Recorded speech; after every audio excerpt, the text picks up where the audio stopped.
穿越到年代小说世界，刚睁眼就听到有人在卖小孩，见此他一脚就踹在那明显是牙婆的中年妇女腰上，谁料对方痛呼一声后指着他破口大骂：小贱人，你有病啊！不是你要卖掉自己的孩子吗？你踹我干甚？闻言徐婉宁人都怒了，他可是全球唯一获得厨神称号的顶级厨师，像那种会卖自己小孩的人吗？刚想再教训教训那个牙婆，不料裤脚却被人拽了一下，低头就看到一个脏兮兮的小女孩扯着他的衣角。妈妈，我会乖乖听话的，你别把我们卖了好不好？还没等徐婉宁反应过来什么情况，又见另一个哥哥模样的小孩一把将女孩护到身后，她才不是我们妈，她就是个和柳阿姨一样的坏女人。这时一旁的牙婆不耐烦地掏了掏耳朵，别瞎巴巴了，徐婉宁你赶紧给个痛快话，两个孩子一口价500块，你到底卖不卖？闻言徐婉宁脑瓜子嗡的一声炸开，一道不属于她的记忆陡然闯进她的脑海中，半晌她才反应过来自己竟然穿书了，而且还是穿到了一个恶毒女配身上。原身明明是根正苗红的干部出身，却恋爱脑上头喜欢上了一个渣男，殊不知这都是渣男还和她闺蜜的算计，在将她骗到下乡后，第一时间就把她灌醉送到了男主的床上，事后更是亲自去捉奸倒打一耙，说原身对不起她，而且男主是军人，表示愿意负责，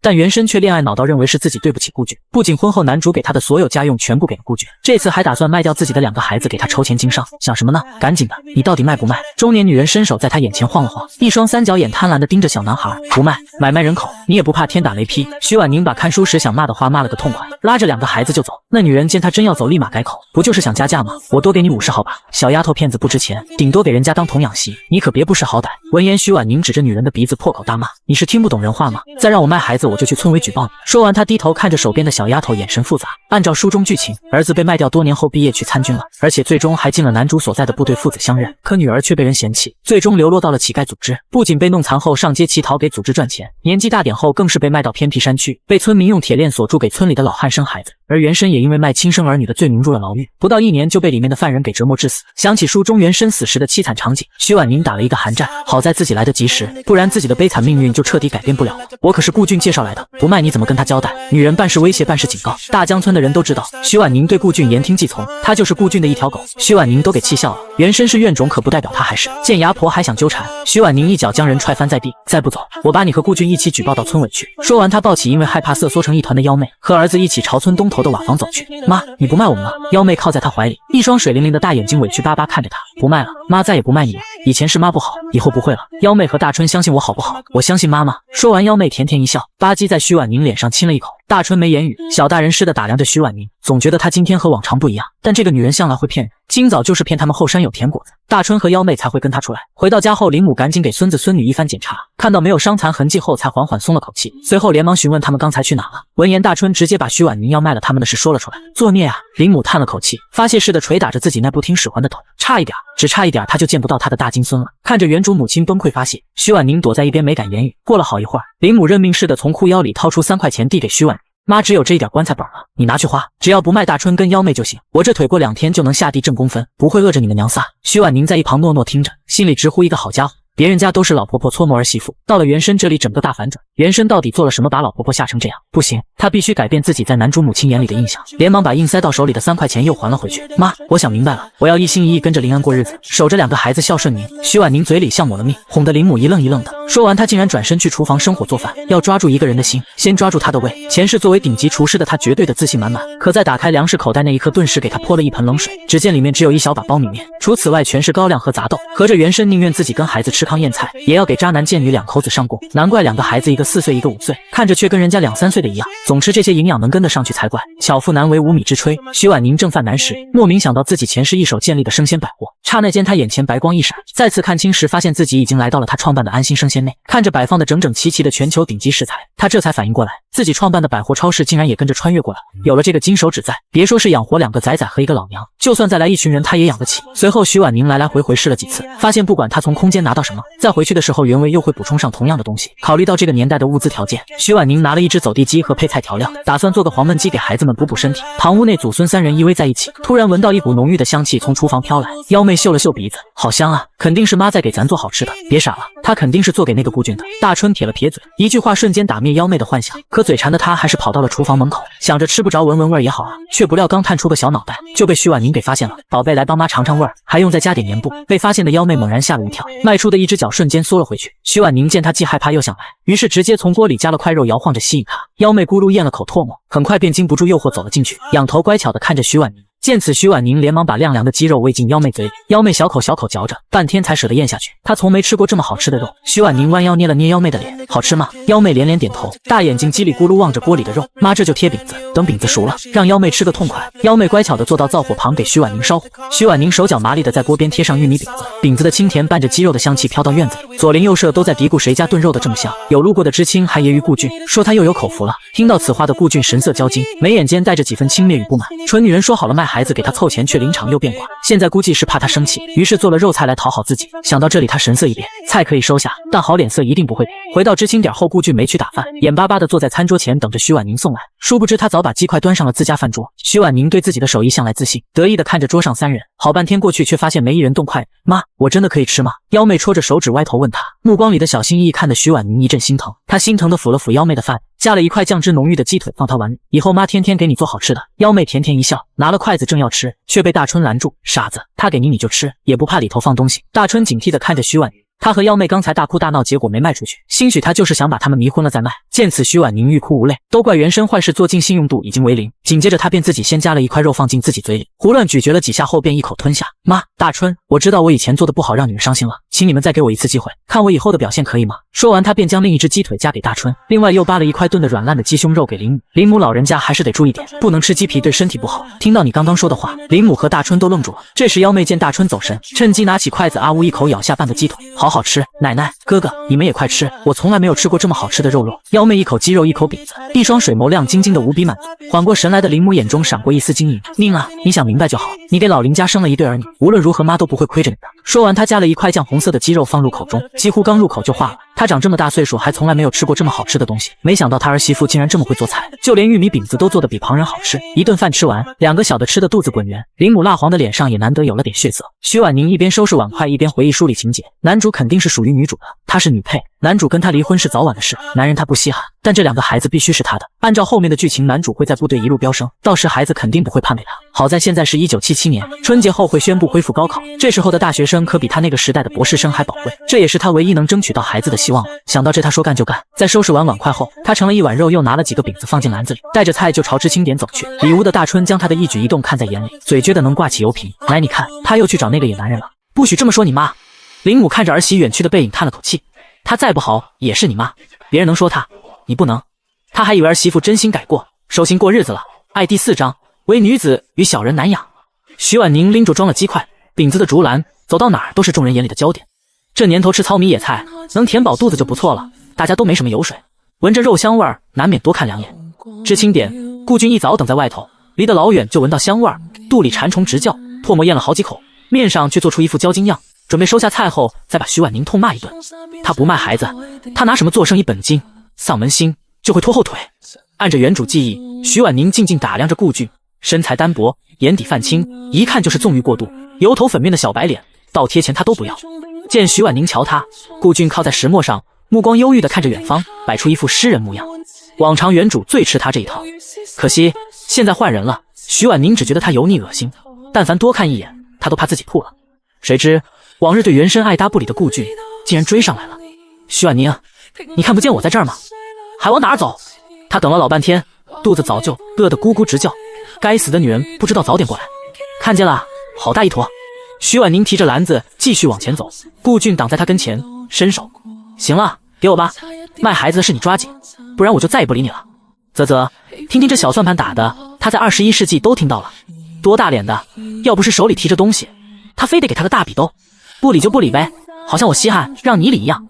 顾俊被他噎得一愣，拽住他的手臂，丧声恶气，你发什么疯？菜给我，我就不跟你计较。徐婉宁翻了个白眼，渣男脸真大，觊觎人家东西还一副施恩嘴脸。菜给你，你也真好意思，想吃好的回家找你妈要，我可没你这么不要脸的儿子。他操着刚学来的大碴子味口音，引来一群村民观看，对着他们指指点点。哟，这是咋的了？林家媳妇不是一直哈着顾知青，也就老林家换了别家，这种儿媳妇一天打8遍。村民的话入耳，徐婉宁微微皱眉，眸光一转，是时候给自己证明，扭转大家对她的不良印象了。她一个看遍宫斗的现代人，难道还搞不定一个渣男？徐婉宁一副真烈样，甩开顾俊的手。顾知青，看在咱们是同学又一起下乡的份上，我一直照顾你，但你也不能只抓着我薅羊毛啊。说完，他抹了抹并不存在的泪，控诉顾俊，我家里还有2个孩子要养，就算亲兄弟也没法一直帮衬你吧？何况我们只是同学，我不想帮衬你，你就到处跟人讲我的闲话，败坏我的名声。说完，徐婉宁拉住村长媳妇的手，挤出几滴眼泪。婶子，你知道的，我男人在外头当兵，我们孤儿寡母的日子不好过，平日有个什么我能忍的都忍了。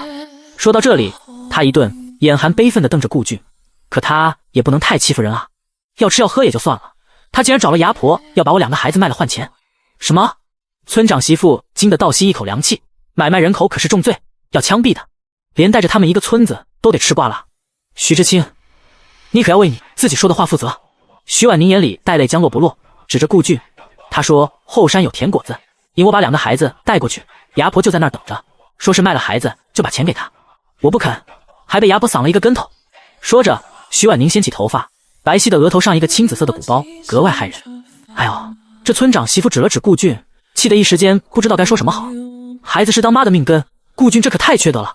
徐婉宁人长得漂亮，身材纤细，一张瓜子脸，典型的小白花样貌，又故意做出一副楚楚可怜相。村里的婶子们下意识就信了他的话，都对着顾俊指指点点。顾俊脸涨得通红，恶狠狠瞪着徐婉宁，声音陡然拔高：你别胡说八道，孩子是你自愿卖的，既然是自愿的，我为什么最后没卖，还被牙婆打了？哪个当妈的会卖自己孩子？徐婉宁嘴上跟他对峙，人却战战兢兢地躲在几个婶子身后，一副备受欺凌弱不禁风，摇摇欲坠的小白花模样。顾知青，你吓到徐婉宁了，我们还在呢，他都敢这么大声，私底下还不知道要怎么欺负徐婉宁。婶子们同仇敌忾，徐婉宁躲在他们身后，示威似的朝顾俊一笑。顾俊势单力薄，根本不敢和这群糙婆娘对上，气得吹胡子瞪眼，撂下一句唯女子与小人难养，扭头离开。见人走了，徐婉宁从婶子们身后出来，抹了抹眼睛，好在有婶子们帮我，不然今天这碗肉也得让他抢走。原来都是他抢你的，徐知青，是我们误会你了。村长媳妇拉着徐婉宁的手，一脸热络。你看，2个孩子也没事，牙婆的事就算了吧，买卖人口的事要是上报，他们村明年肯定评不了优秀，没了优秀称号，一年要少拿好几百块的补助，全村人的日子都不好过。婶子放心，我明白，一切都以咱们村的利益为主。徐婉宁低垂着眉眼，一改往日的眼高于顶。好，都是城里来的知青，还是你明白事儿。村长媳妇拍了拍他的肩膀，松了口气，随即承诺，以后顾俊要是再敢欺负你，打你家孩子的主意，婶子肯定饶不了他。谢谢婶子了。徐婉宁甜甜一笑，心里美滋滋，农村老婶子这块阵子她算是拿下了一半。田婶儿，我叔在家不？一个清瘦的女人走过来，诧然，你找她干啥？田宝原来是镇上的高中老师，因为特殊年代的原因被下放到村子里，跟知青们在一处，平时没什么人愿意搭理他。我找叔借2本书，想教孩子认字。说着，他把竹篮塞进田婶手里，这是给婶儿和我叔带的。众人又是一惊，都说这老林家的儿媳妇眼高于顶，现在看来还挺会办事的。第5章，谁要卖我的孩子？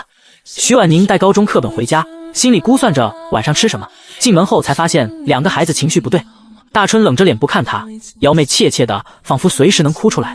林母对着他强颜欢笑。宁啊，回来了。徐婉宁摸不着头脑，什么情况？怎么他出去一趟，积攒的好感度就清零了？清零不怕，他有厨艺在手，能够征服所有。幺妹，妈给你做糖醋里脊，想吃不？他抱起女儿，决定从薄弱环节攻破。幺妹靠在徐婉宁怀里，吮着手指问妈，咱家哪来的肉啊？爸爸刚给妈妈寄钱，放心吧，足够养活咱们一家的。男主和原生父母每个月寄来的钱加在一起，足足有100块。这个年代100块够一户人家吃1年的。偏原生脑子不好使，大把钱拿去养渣男贱女，他可没这么傻。可惜钱已经花完了，只能从空间里拿些粮食去黑市换。徐婉宁看看天色，日头刚西移，晚饭前他可以先教孩子学习一会儿。共同学习，帮助孩子克服障碍，是培养亲子关系的不二法门。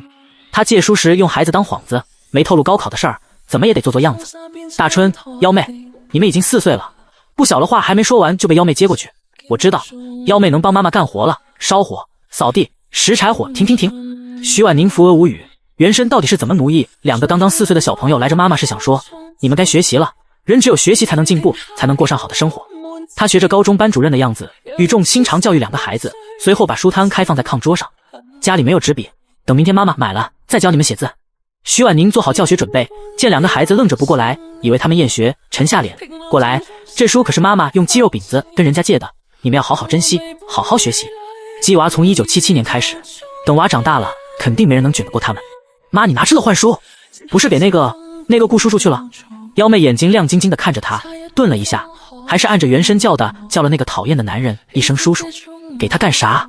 以后咱家的东西都是咱们娘4个的。徐婉宁暗自松了口气，好悬，他就说嘛，走的时候还好好的，怎么回来气氛就不对了？原来是误会他，又把东西给顾俊了。孩子你们记着，那个顾叔叔不是什么好人，以后见到离远点。幺妹重重点头，甜甜笑着，就连大春也高兴起来，破天荒的主动坐到了徐婉宁身边。林母撇过头去擦泪，高兴的不知道怎么办好。徐婉宁教了2个孩子一会儿，他们练习的时候，他把书大致翻了一遍。数学和英语对他来说完全是小意思，文科有点吃力，要下功夫背。意外的，他发现2个孩子很聪明，教一遍就学会写自己的名字了，尤其是幺妹，已经会数到10了。多好的孩子，要不是原身作孽，怎么会被人弄残了，又变成铁链女？吃过晚饭，徐婉宁把2袋子米面放在竹筐里，悄悄去了黑市。现在不允许私人买卖，人们都是趁着天快黑的时候偷摸交易。他袋子里的精米白面在现代也是5A 级的，没多久就让人抢光了，没买到的不死心，问他还有货没，明天还来不？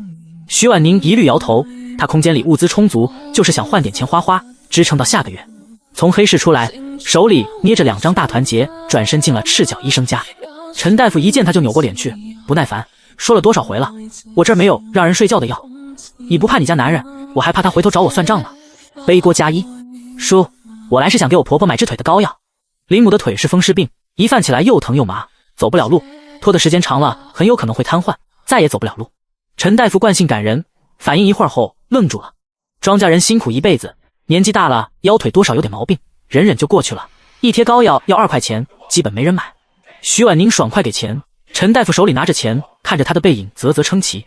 他这辈子见着活的浪子回头了。天将擦黑，徐婉宁刚到家门口，幺妹就迎上来，紧紧抱住他的腿。大春站在门边，眼睛一眨一眨地看着他。徐婉宁从兜里掏出大白兔奶糖，奖励你们今天好好学习的。幺妹惊呼出声，大春一直板着的小脸上也露出喜色。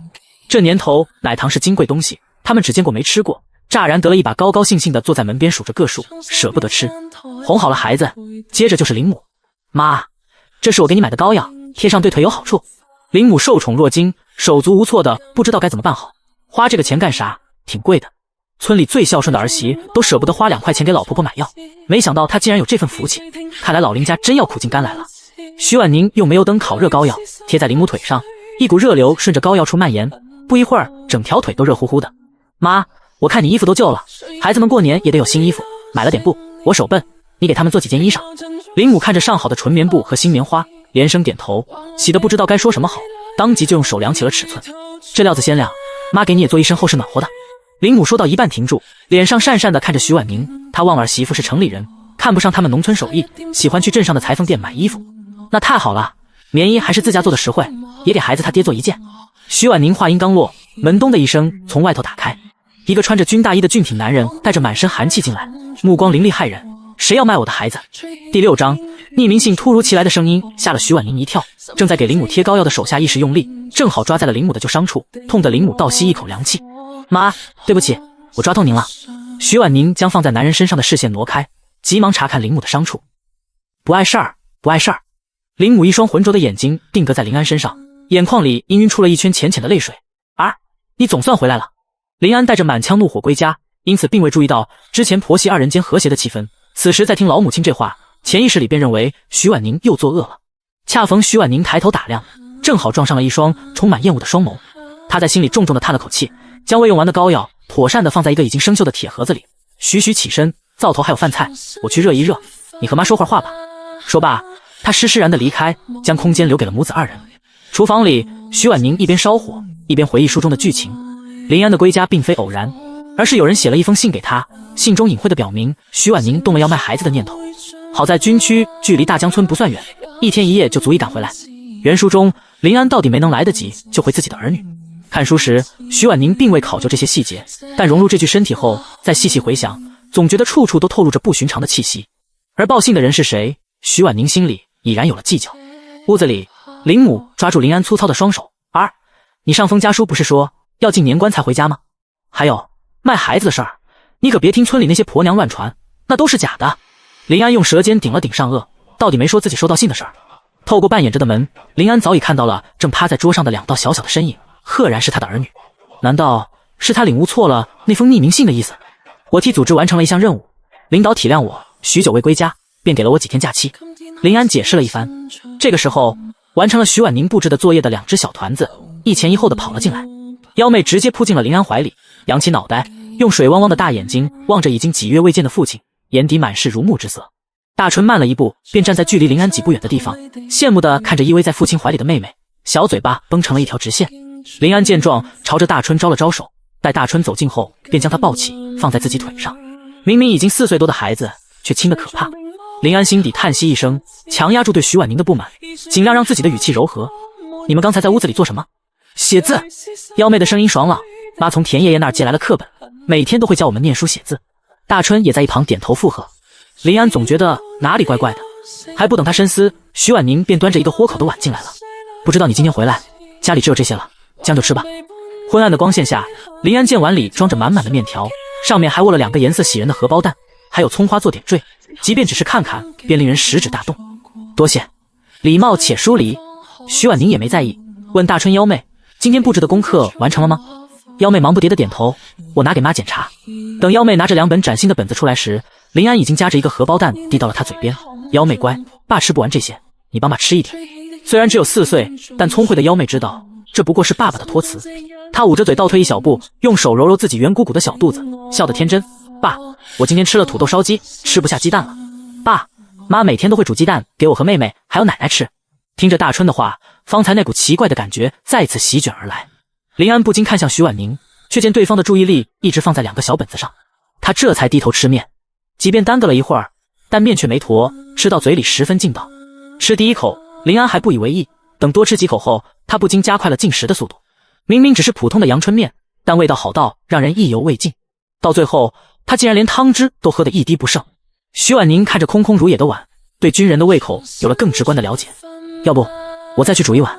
不用麻烦了，我已经吃饱了。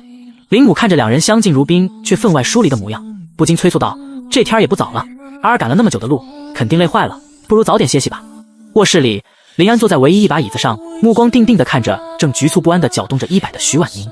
在如此目光的注视下，徐婉宁只能硬着头皮道，我可以解释。好。徐婉宁将早已在心里排练了数十次的话说了出来。那天李倩倩骗我说她知道了我救命恩人的信儿，特意约我去的后山，还要求我一定要将大春和幺妹带上。我一直将她当成我最好的朋友，因此没有怀疑她的险恶用心。所以徐婉宁小心翼翼地瞥了眼林安。男人线条刚毅的脸上没有表情，只是眉梢下那条长长的疤在皎洁的月光照耀下显得尤为清晰。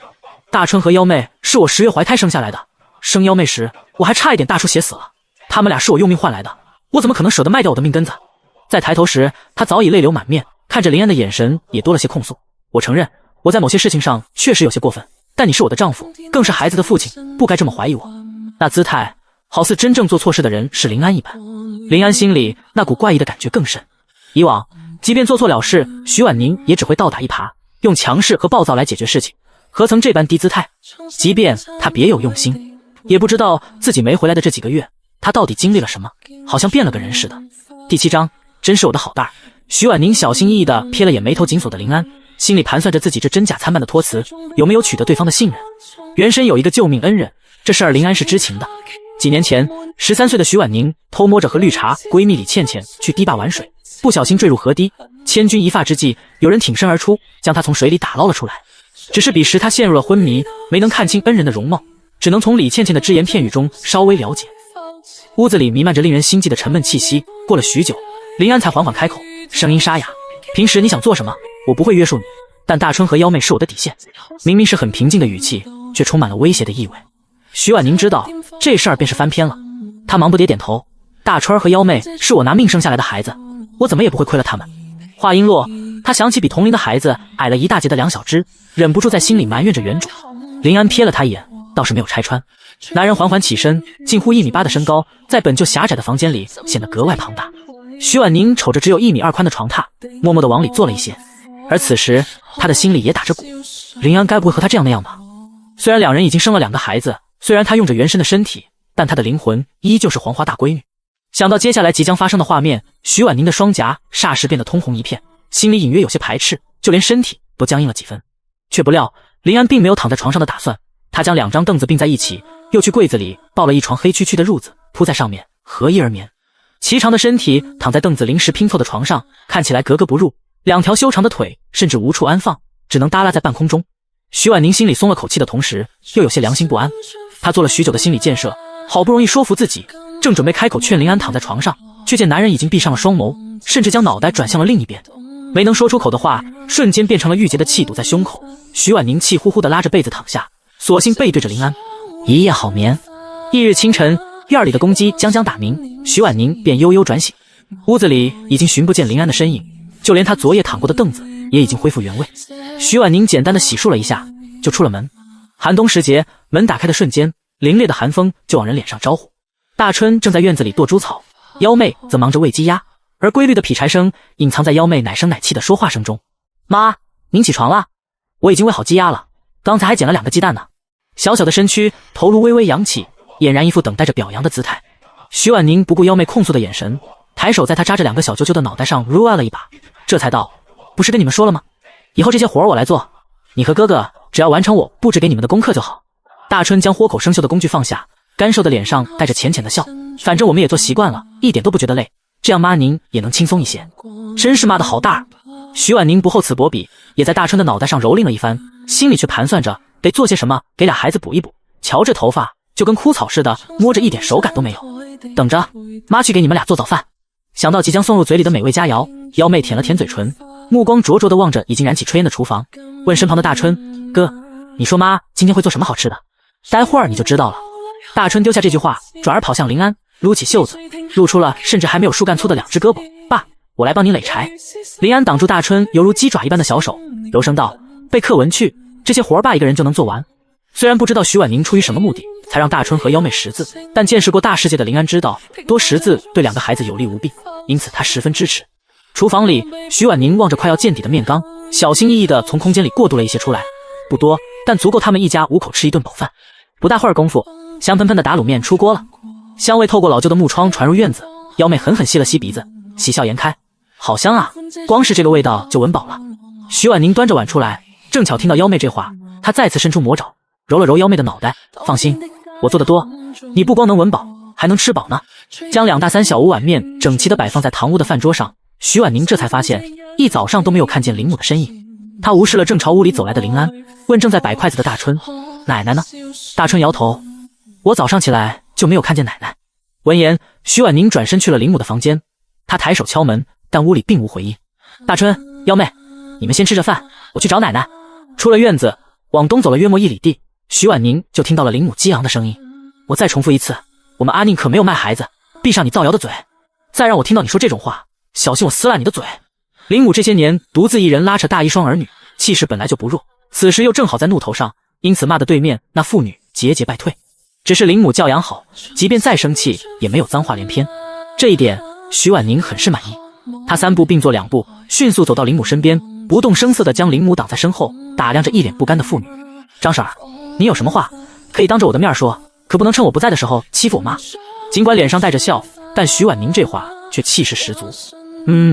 像极了昨夜林安威胁她的模样。张婶儿翻了个大白眼：我可没胡说，这事儿这2天在咱们大江村传遍了。第8章传谣。徐婉宁正欲反驳，眼角的余光瞥到正快步走来的人，立即做出一副渲然欲泣的姿态。他用手背擦拭着眼角处并不存在的泪水，一抽一抽道：我以为我那天在知心院门口说的已经够清楚了，当时还有不少婶子听到了，怎么到了张婶嘴里却全成了我的不是？怪我不是大江村的人，终究还是错付了。林母见惯了原身嚣张跋扈的模样，此时看徐婉宁啜泣的样子，不免有些心疼。他用力一拽，将徐婉宁拉到了自己身后，用他并不宽厚的身躯挡在前面，眼神凶恶地瞪着张婶儿。徐知青早在几年前就嫁给了林安，还生育了2个孩子，早就是我们大江村的人了。老张家的，你下次再说徐知青不是大江村的人，我就让老林去找你们当家的聊一聊。猪婶子。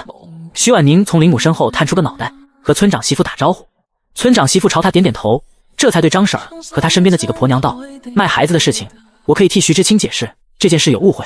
当初徐知青生幺妹时大出血，还是建业几个人连夜送去镇医院才抢救回来的。大春和幺妹是他拿命生下来的孩子，哪个当妈的舍得卖自己的孩子？这件事到此为止，我不希望再从谁嘴里听到。要是被老林知道了，免不了要去找你们当家的聊一聊。村长媳妇3言2语就将这件事接过了。张婶见状，只能败兴而归。走得远了，他才跟自己身侧的婆娘嘀咕道：早知道事情是这样的，就不该接那2毛钱。事情没办成不说，还惹了一身骚，连村长媳妇都得罪了。谁说不是呢？不过话说回来，让我们传话的人一看就是没孩子的，自然不知道孩子对当妈的有多重要。这一边，村长媳妇对徐婉宁道：“徐知青，你瞧这事儿闹得猪婶子，这不怪您，嘴长在那些人身上，他们想说什么，您还能一个个拦住不成？”徐婉宁叹一口气，虽然我不介意被冤枉后屡次解释立正清白，但这事儿吧，他比较敏感，如果传出去被领导听到的话，后面的话徐婉宁并未说全，但村长媳妇能领悟到他的意思。徐知青放心，我会跟老林仔细说一说，那个在背后乱嚼舌根的人，尽量将他抓出来。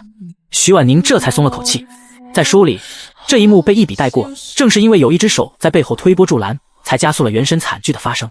当然，原身落得那样的下场，也是他罪有应得。不过，这具身体目前已经被徐婉宁融合了，那么所有会影响到他未来发展的不确定因素，都该趁早扼杀在摇篮里。至于幕后传谣的人，不外乎就那么几个，不论查到是谁，徐婉宁都不会感到意外。和朱婶子道别后，徐婉宁搀扶着林母回家。转身时，她眼角的余光瞥到大榕树后面一闪而过的绿色。她连起眼眸，问林母：“妈，大清早的您出门做什么？如今天寒地冻，地里没活，大多数人都在家里窝着，没事尽量不出门。一来太冷，二来少活动一下，还能保存体力，也不容易肚子饿。”林母闻言，重重的叹息一声，语气间是满满的愧疚。我本来想着出门去换点棉花，好给你做新棉袄，没想到棉花没换到，反而惹了一身骚。徐婉宁没想到驱使腿脚不便的林母出门的原因是这个，当即心下一暖。妈，您不用这么折腾，就这2天，我娘家的包裹就该寄到了。我上次写信时就跟我妈说了，需要一些棉花，她肯定会寄给我。听到这话，林母下意识的想说些什么，但在看到徐婉宁嘴角挂着的浅笑后，到底没有说出口。不知不觉间，婆媳2人回到了院子。林安刚刚将5碗面端上炕，看到2人回来，便道：“在炕上吃吧，暖和。”林母脱掉都快冻出冰碴的棉袄，下意识地端小碗面。她的手刚伸到半空，徐婉宁就眼疾手快地将一个大碗塞进了她的掌心里。妈吃大碗，说着，她就低头吃面。耽搁了一会儿，面有点坨了，口感没刚出锅那么好，但味道还是值得称赞。从大春和幺妹那副狼吞虎咽的样子就能看出来。一时间，充满热气的小房子里，只能听到吸溜面条的声音。在如此寒冬腊月的时节，别有一番风味。吃过饭后，林安很自然地将碗筷收了起来。你做了饭，碗就我来洗吧。没关系，我林母按住徐婉宁的手腕，打断了她尚未说完的话，让她洗，她皮糙肉厚，不怕冻。徐婉宁只得作罢，不过还是在林安转身之际叮嘱道：“在灶头再添一把柴，烧点热水。”林母看着2人的互动，笑得心满意足，旋即将徐婉宁扯回来的布拿了出来。这个颜色鲜亮，布也充足，给你做一身衣裳正合适。这块布给大春和幺妹做衣裳，我要那块藏青色的。林母蹙眉，小孩子家家的，颜色太浅，容易脏。徐婉宁笑道：“不碍事儿，马上就过年了，穿着喜庆。”闻言，林母没再多言，开始裁布。幺妹和大春连大气都不敢出，兄妹俩面面相觑，俨然不敢相信新衣服竟然也有自己的份儿。徐婉宁捕捉到2个孩子的微表情，心疼的同时又有些庆幸。她正想逗一逗2个孩子，却听到有人敲门的声音。林母放下手中的布，拖着一条受伤的腿下炕：“我去瞅瞅。”徐婉宁急忙将他按住：“还是我去吧。”好不容易膏药起了点作用，这2天夜里没听到林母隐忍的痛呼声，可别因为这种小事加重了腿疾。徐婉宁刚拉开堂屋门，就撞上了洗完碗的林安。要出门，徐婉宁指了指门口：“有人敲门，我去瞧瞧。”天了，我去吧。第9章，女主怎么这么绿茶？林安拉开被重铸过的破旧木门，见门外站着一个打扮光鲜的娇俏女子。女子看到身形高大的林安，圆润的杏眼里闪过一抹亮色，也不知是天气太冷冻的，还是别的原因，她的双颊还有2抹红晕，衬得皮肤更加细腻白皙。林大哥，你回来了。袁知青。林安神情淡漠：“有事吗？”袁心笑意浅了一分，声音却柔和：“我来找婉宁，有东西要给她。”听到自己的名字，即便心里老不情愿，但徐婉宁还是疾步走到了门口。看到袁心，她脸上的表情和林安如出一辙。什么东西？袁心在枣红色的毛呢外套的口袋里翻翻找了好一会儿，这才将一张折叠整齐的汇款单递给了徐婉宁。“我刚才去镇子上，正巧碰到了邮递员，就顺手帮你拿回来了。”徐婉宁打开看了眼，确定这是袁生父亲从京城寄过来的。袁心搓了搓冻得红彤彤的双手，放在嘴边哈了口气，瞬间氤氲出了一圈白雾。这天可真冷啊，走了这么远的路，我感觉脚都快失去知觉了。徐婉宁听出了袁心的弦外之音，侧眸看了眼林安，见他没有表示，便侧开身对袁心道：“麻烦你替我跑这一趟了，进来喝杯热水吧，暖暖身子再回去。”这袁心有些犹豫，会不会太麻烦了？林安默默地往旁边挪了一些，将门口让了出来。进来吧。那就打扰了。袁心羞涩一笑，进了门。徐婉宁顺手将门栓插上，故意落后一步，看着一前一后两道身影，徐婉宁在心里重重的叹息一声。该来的总归是要来的。袁心可是书中女主，两个孩子被卖，林母又被毒死以后，林安整个人陷入了一种绝望又无助的境地。这个时候，袁心就如同一株解语花一般出现在他身边，陪着他度过了那段暗无天日的时光。两人相濡以沫，携手共度了几十年的时光。徐婉宁当初看这本书时，就曾感慨过男女主之间深厚的感情。没有惊天动地的浪漫，只有细水长流的陪伴，恰恰是这个时代多数夫妻间的缩影。只是如今，他占据了原身的身体，就无法再以旁观者的身份来看待两人即将发生的感情了。而他对女主的滤镜，也在林安彻夜赶回来的那瞬间打破了。因为徐婉宁知道，给林安写那封匿名信的，就是书中女主袁心。站在读者和林安的角度，袁心此举没有任何问题。但身为当事人的徐婉宁显然想得更多。虽然大江村距离林安所在的部队不算远，但如今书信往来时效很慢，袁心又是如何得知在不久之后徐婉宁会卖掉自己的2个孩子？细思极恐，徐婉宁理顺了思绪后，端着一杯加了白糖的开水走进了堂屋。林安并不在，袁心坐在凳子上，从口袋里摸出了2颗水果糖，递到了大春和幺妹面前。那姨姨请你们吃糖。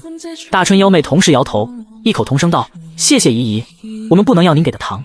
袁心脸上的笑容僵硬了一瞬，眼角的余光瞥到桌角处整齐的一叠奶糖糖纸，自嘲的笑笑，也是，水果糖没有奶糖好吃。这话听着可真膈应人。之前看书时怎么没觉得女主这么绿茶？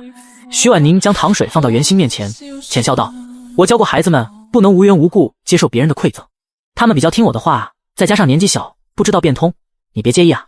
不会不会。袁心急忙摆手，你教育孩子们的方式很特别。徐婉宁笑笑，在林母身边坐下，替她整理碎布头。一时间，偌大的空间里寂静无声。袁心不时朝着门口张望，但他心心念念的身影始终没有出现。而房间里的安静也让他浑身不自在，便起身告辞：我送送你吧。出了堂屋，袁心忽然道：你打算什么时候去取包裹？要不要我陪你一起？否则这天寒地冻的，你一个人也不方便。徐婉宁想也不想就直接拒绝：不用，正好林安这段时间在家，我让他陪我就行。今天已经很麻烦你了，我可不好意思再让你陪我了。晚上，徐婉宁点燃了煤油灯，在昏暗的灯光下写写画画。袁生有一个习惯，每次家里寄了钱和包裹来，他就会一一记录下来。徐婉宁刚记录好，正准备把笔收起来，一只骨节分明的手忽然伸到了他面前。最重要的是，手里还攥着一叠票子，这是这2个月的津贴，还有出任务的补贴，我用了一部分，还剩下134块，都在这里了。有零有整，看着厚厚的一沓，徐婉宁也没有推辞，接了过来，当着林安的面将钞票都放在了一个带锁的铁盒子里。随后趁着林安不注意，他又将铁盒子放进了空间。没有什么地方比空间更安全了。明天几点出发？身后突然传来林安的声音：你不是说让我陪你去镇上取包裹？原来他和袁心的对话竟然被他听见了。闻言，徐婉宁也没有矫情。黑省的冬天天寒地冻，地上几乎都铺满了一层冰碴，而大江村到镇上的路程也不算短，一个人确实不安全。明天吃过早饭就去，不然耽搁久了，妈和孩子们的午饭没着落。徐婉宁心里盘算着，等再去几次黑市，攒一笔钱后，想办法换一张自行车票，否则每次光腿走去镇上也太麻烦了。这个念头刚冒出脑海，徐婉宁就用力捶了一下脑袋。自行车！当初他和林安结婚时，林母几乎掏空了家里的积蓄，给他买了一辆自行车当彩礼呢。而现在，毫不意外，那辆自行车就在顾俊那儿。徐婉宁将牙齿咬得咯嘣作响，原身做的孽都得他来还。第二天早上，徐婉宁张罗好早饭后，就只身一人去了知青院。第10章算账。现在天儿还早，好些人家都没起床。从林家到知青院近2里地的路程，徐婉宁竟然也没碰上几个人。走到知青院门口，恰好看到了端着盆出来的袁心。看着徐婉宁气势汹汹的样子，袁心小声问道：婉宁，你来找人吗？徐婉宁却故意大声道：对，能不能麻烦你帮我把顾俊叫出来，我有很重要的事情找他。说着话，徐婉宁还往袁心手里塞了一个冒着热气的煮鸡蛋。袁心将鸡蛋塞回去：你稍等，我去帮你叫人。很快，知青院里聚集了一大群人，李倩倩也在其中。看到徐婉宁，李倩倩还气呼呼地瞪了他一眼，故意不搭理他。放在以前，李倩倩做出这副姿态，徐婉宁肯定会不顾一切上去安慰，但现在徐婉宁却直接无视他，目光灼灼地盯着南知青那边的门。过了好一会儿，顾俊才披着一件已经洗得发白的军大衣出来，面色不善地看着徐婉宁：嗤笑道：“你前几天不是信誓旦旦地说不会再来找我吗？”徐婉宁冷笑一声：“这不是事出有因吗？”顾俊没听出徐婉宁语气中的冰冷，或者说他根本不在意。在他的意识里，徐婉宁就是他召之即来，挥之即去的一只狗。我跟你之间可没什么好说的。说罢，顾俊转身就走。慢着！徐婉宁将顾俊叫住，在他嫌弃且厌恶的眼神中，冷冷开口：“顾俊，我今天找你是来算账的。”算账这两个字说出来，不止顾俊和李倩倩，就连其他人都愣住了。在顾俊面前，徐婉宁什么时候变得这么硬气了？徐婉宁却不给他反应的余地，冻得通红的手指指向靠在墙角的自行车。这辆自行车是我结婚时林家给我的彩礼。婚礼第2天，你和李倩倩就想方设法的从我那儿借走了，这一借就是5年多。我全新的自行车现在都快面目全非了。还有你身上的军大衣，这是我哥特意寄给我的，包裹只是在我手中走了个过场，这衣服就穿在你身上了。还有你的手表，那可是瑞士的罗马手表。你一个下岗工人的孩子，哪里来的手表票和钱买这块表？还不是从我这儿拿的。还有你脚上的皮鞋。徐婉宁一一列举着顾俊这些年从自己那儿拿的东西。他每多说一样，顾俊的脸色就要难看一分。偏偏他又不能反驳，因为徐婉宁说的全是事实。顾俊只觉得现在的徐婉宁有些陌生，但还是习惯性的开口：“徐婉宁，你要是还想让我搭理你，你就不要无理取闹。”我呸！徐婉宁仰着下巴看他：“你以为我稀罕？别废话，赶紧把我的东西还给我。”婉宁。李倩倩走到徐婉宁跟前，抓了抓她的衣袖，小声道：“我知道你还在生气前几天的事儿，但那事儿你确实误会顾俊了。更何况，就算你再生气，也不能当着这么多人的面儿还有你，李倩倩。”徐婉宁甩开李倩倩的手：“你身上这件衣服是我的吧？”“哦，当然了，你柜子里那些新的、质量上乘的衣服都是我的，包括那几双皮鞋。你也从我这儿拿了不少东西，怎么好意思跟我说这些话？”李倩倩没想到战火这么轻易就烧到了自己身上，当即羞得满脸通红。“婉宁，你别闹了，这些东西不都是你给我们的吗？是吗？”徐婉宁故意拖了长音，勾起了其他人的好奇后，这才继续道：“但是我现在后悔了，不想给你们了，所以请你和顾俊将我的东西都一一还给我。许我家里给我寄东西的清单我全保存着，所以希望您2位能将属于我的全都还给我。”顾俊和李倩倩只觉得脸上烧得火辣辣的疼，周围朝夕相处的知青们看向他们的眼神让他们无地自容。两人知道，如果不还东西，今天这事儿怕是不能善了。顾俊和李倩倩一前一后的回了房间，等再出来时，两人双双换上了打了补丁的旧棉袄，怀里各抱着一个硕大的包裹。顾俊看到徐婉宁那张脸就气不打一处来，本想将包裹用力扔在地上，却听徐婉宁说的：“这里面可有不少贵重东西呢，摔坏了你可得赔我。”闻言，顾俊只得作罢，将包裹轻轻地放在了徐婉宁脚边。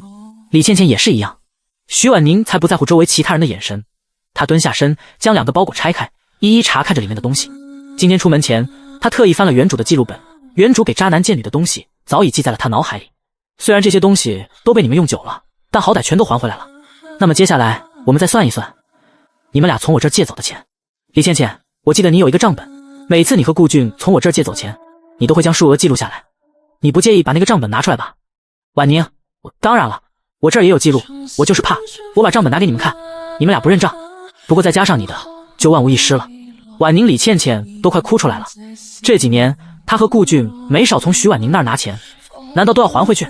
哎，徐婉宁故意叹一口气，也不知道我父母兄长知道他们宠爱的妹妹在这遥远的大江村被人如此欺负，会不会生气？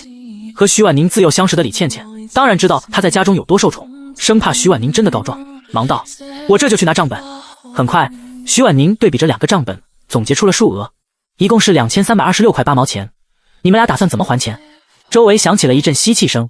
在这个2块钱都能在国营饭店吃一顿饱饭的年代，2000多是他们可望而不可及的数字。徐婉宁竟然这么有钱？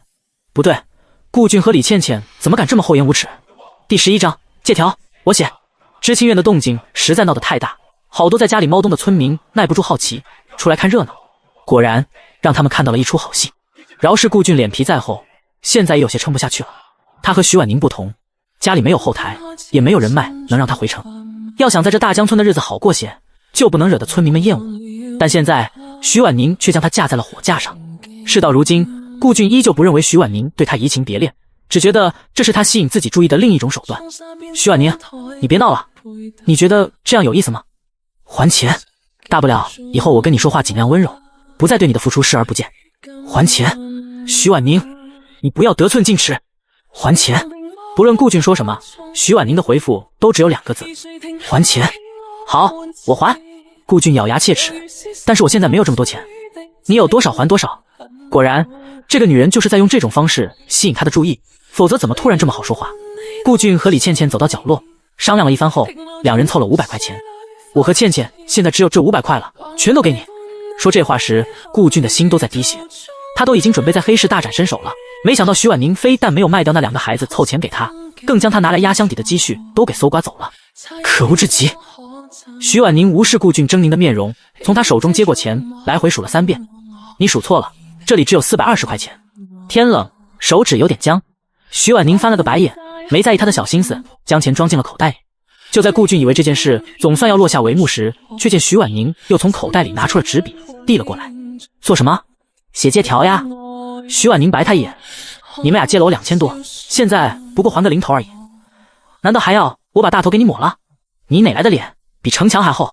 徐婉宁你啊，朱婶子也在。徐婉宁瞅到了人群里的村长媳妇，急忙走到他跟前，简明扼要的将事情的始末说了一遍。朱婶子，您在大江村德高望重，村里人谁不尊敬您？所以还希望您能帮我做个见证。说着，徐婉宁又从上衣的大口袋里摸出了几把瓜子儿，分给朱婶子身边的几个婶子。也麻烦诸位婶子帮我做个见证，毕竟牵扯到的数目太广，我有点怕。徐知青放心，我们几个可是从头看到尾的，事情究竟是怎么回事，我们比谁都清楚，绝对不会让人传你的闲话。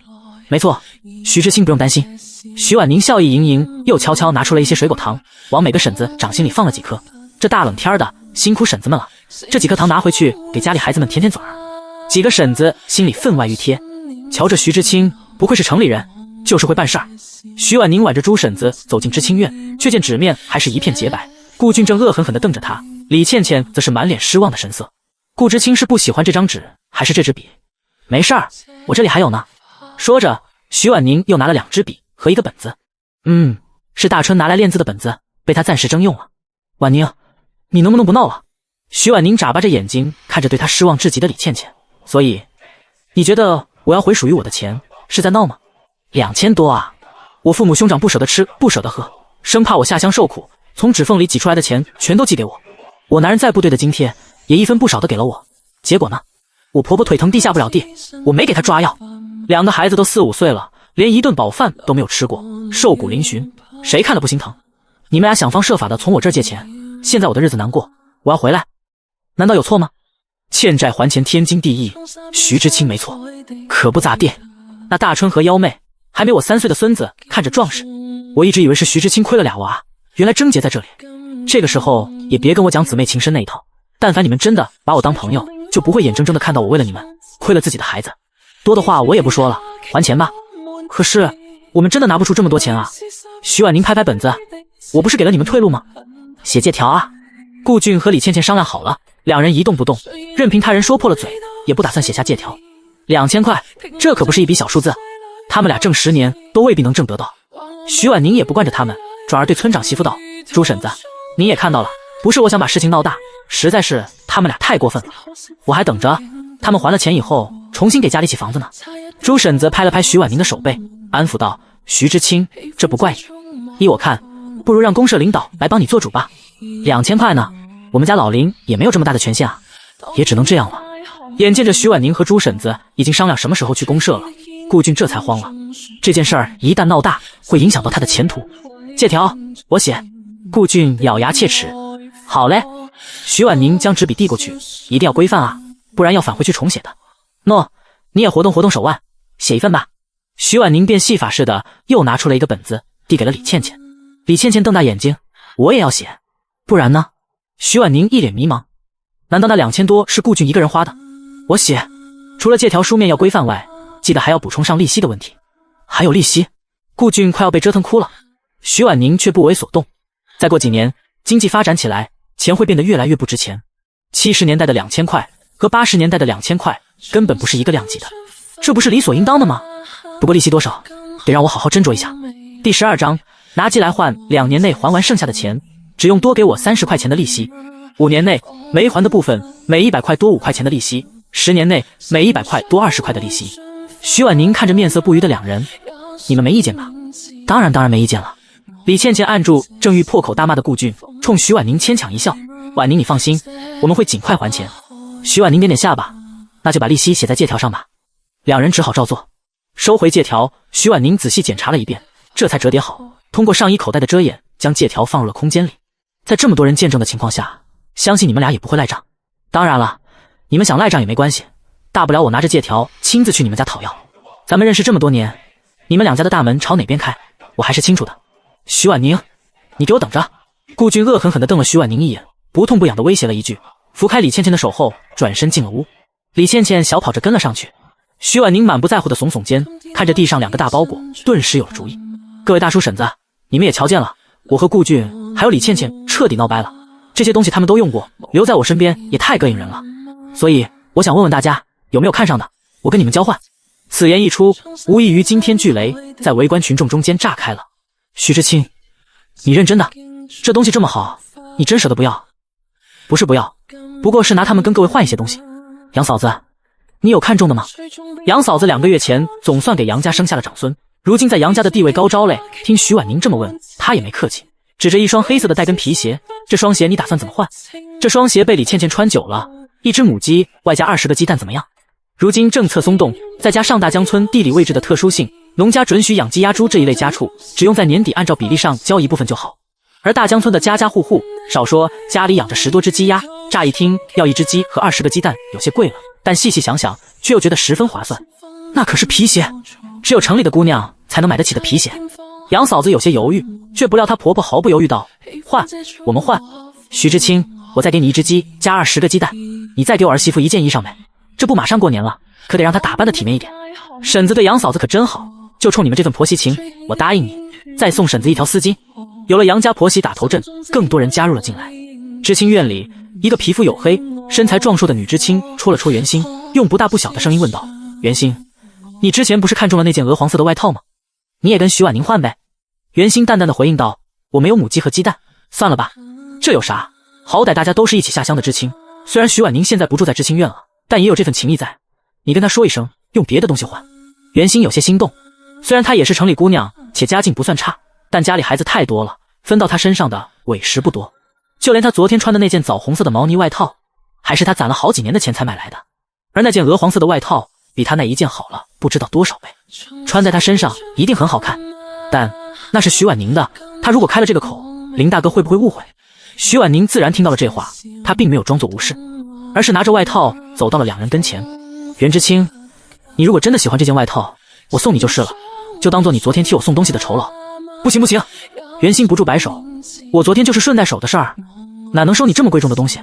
村里人都喜欢深色的，耐脏，这一件反而无人问津，而你皮肤白皙，最适合你了。最重要的是，这件还是全新的，李倩倩没穿过。袁心不免心动，但始终说服不了自己伸手接下。徐婉宁直接塞进了他手里，给您你就拿着吧。那谢谢你了。徐婉宁摆了摆手，又一头钻进了人群中。陈大哥，这件衣服可是在友谊商店买的，就连顾俊都没舍得穿几次，1只鸡肯定换不到，最起码要再加1只鸭子和20只鸭蛋。林嫂子，这条围巾最适合你了，我直接送给你吧。你让你们家铁蛋儿多带着我们大川一起玩，那孩子太内向了。许大爷半个小时不到，2个包裹就几乎被腾空了，现在只留下了2件东西，一个是破旧但不影响功能的自行车，还有一个则是依旧如新的罗马手表。村民们大多朴实，虽然有些爱占小便宜，但也知道这手表有多贵重，自然没有人舔着脸用家家户户都有的鸡鸭去换。要拿钱买的话，他们又实在拿不出那么多钱。衣服鞋子就不一样了。婉宁啊，你看这母鸡和鸡蛋什么时候给你？等会儿直接送去我家就行了，辛苦各位婶子再跑一趟了。哪儿的话，婉宁啊，你就是太客气了。屋子里，李倩倩站在窗边，看到徐婉宁迅速和村里人打成了一片，气到咬得牙龈咯吱作响。背对着顾俊的她，脸色狰狞，但说话的声音却一如既往的柔和。婉宁怎么变成这个样子了？现在的她好陌生，我都快不认识了。若是以往，她这样一说，顾俊肯定会附和她，再回过头去找徐婉宁的麻烦。他们2人就是这样配合着，将徐婉宁拿捏得死死的。等了许久，都没等到身后人的回应，李倩倩转过身去，却见顾俊猩红着眼，将手紧紧攥成了一个拳头，手背上还能看到暴起的青筋。这事儿不能就这么算了。顾俊咬牙切齿，徐婉宁今天带给我的耻辱，我要一一讨回来。第13章，我孩子比鸡蛋更金贵。李倩倩心下一喜，但面上却做出一副担忧的姿态，叹息道：但是婉宁铁了心要跟我们闹掰，我以后怕是找不到借口接近她了。我倒是有一个办法，不但可以报复徐婉宁，还能将她抢走的钱再拿回来，说不定还能小赚一笔。那需要我做些什么？这两人在屋子里的密谋，徐婉宁丝毫不知。此时的她正推着自行车跟朱婶子朝大队部走去。到了大队部门口，朱婶子还不确定地问道：“婉宁，你真打算将这辆自行车捐给大队部？”“当然了，我当着大家伙的面说的话，怎么能食言呢？”正说着话，就见大队长陈宝佳和村长林春生从外面回来了。“素贞，你怎么在这儿？”“大队长，村长。”被无视的徐婉宁主动开口：“是我让婶子陪我来的，我有事儿要找您二位。”虽然嫁给了大江村的后生，但原身以前闹出了不少动静，惹得大队长和村长头疼，因此二人对徐婉宁并没有好印象。“什么事儿？”是这样的，徐婉宁将今天在知青院发生的事儿一五一十的说了一遍，又补充道：“考虑到咱们村子离镇上比较远，大队部又只有一辆自行车，村干部们要同时出门也骑不过来，很不方便，所以我想将这辆自行车捐给咱们大队部。”闻言，大队长和村长面面相觑，这真是那个闹腾人的徐知青说出来的话。朱婶子见到自家男人的反应，瞪他一眼：“婉宁可是为了咱们整个大江村考虑，他这心胸开阔着呢。”这大队长沉默片刻，试探道：“你有没有其他要求？”“倒是有一个小小的要求。”村长做出一副果然如此的表情：“说吧，什么要求？”“在自行车闲置的情况下，如果村民们有要紧事需要借用，希望能借给他们。”徐婉宁身后有不少跟过来看热闹的村民，他们本来还不信徐婉宁会真的好心将这么贵重的自行车捐给大队部，谁也没想到他竟然说出了这样一番话。就连朱婶子都有些诧异。来的路上，朱婶子在心里设想过很多徐婉宁此举的目的，没想到竟然如此纯粹。“婉宁，你真是个好孩子，为人民服务嘛。”林安和我婆婆一直跟我说，这些年来，如果不是大家伙对他们母子二人的帮助，哪有林安现在的成就？我不过是捐一辆用旧了的自行车，跟大家的付出比起来不值一提。好一个为人民服务！大队长忍不住冲徐婉宁鼓掌。徐知青的好意，我代表我们大队部还有大江村的村民收下了。当然了，我还有一个小小的请求。你说。村长的语气跟之前全然不同。我娘家寄了包裹来，我明天得去镇上拿，所以这自行车我明天得先借用一下。等徐婉宁心情愉悦地回到家时，却发现原本宽敞的院子此时被挤得水泄不通。林母、大春和幺妹站在屋檐下，听着村民们七嘴八舌的声音，三脸懵逼。“妈，您总算回来了！”大春最先看到徐婉宁的身影，大喊了一声，随后他惊奇地发现，刚才还试图往前挤的人，此时不约而同地往两边靠，硬生生地给徐婉宁让出了一条路。徐婉宁硬着头皮往前走，两侧村民们的炽热的眼神，比前世他接受媒体采访时的聚光灯还令人紧张。徐婉宁一来，孩子们就有了主心骨，站在了他身后。“婉宁啊，我们是来送鸡鸭的。”“对，你瞧，我把鸡圈里长得最好的2只鸡给带来了，还有40个鸡蛋，我给你挑了20个受了精的，还能孵小鸡呢。杨嫂子真细心。”徐婉宁朝着他竖起了大拇指。“婉宁，这到底怎么回事？这些人一来就说自己是来给徐婉宁送东西的，偏偏人又多，你说一句他说一句，林母只觉得脑壳都大了，却始终不明就里。妈，我等会儿再给您解释。大春幺妹来，到了考验你们的时候。”徐婉宁将大春和幺妹练字的本子拿了出来，谁从他那儿拿了什么，又用什么来交换，他记录得一清二楚，为的就是防止事情过后有人赖账，有嘴说不清。你们俩对比着这份清单去核对东西吧，都是一些最简单的字，徐婉宁不担心两小只认不出来。“婉宁，这些鸡蛋金贵着呢，让2个小屁孩来，能成吗？鸡蛋再金贵，能有我的2个孩子金贵？婶子放心，弄坏了算我们的，我认账。”听徐婉宁这么说，其他人也就没有意见了。大春负责核对清单，幺妹数数，2孩子配合的天衣无缝。徐婉宁看了一会儿，见2孩子做的趁手，转身进了厨房。他烧了一大锅水，又打了几个鸡蛋进去，想了想，最后又加了2勺糖。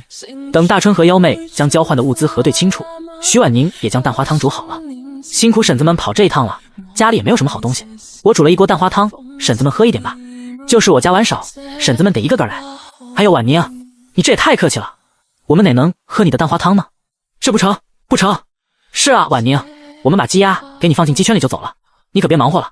别呀，婶子们，来都来了，喝一点吧，这大冷天的，暖暖身子。”最后，在徐婉宁的强烈邀请下，来的人都喝了碗蛋花汤。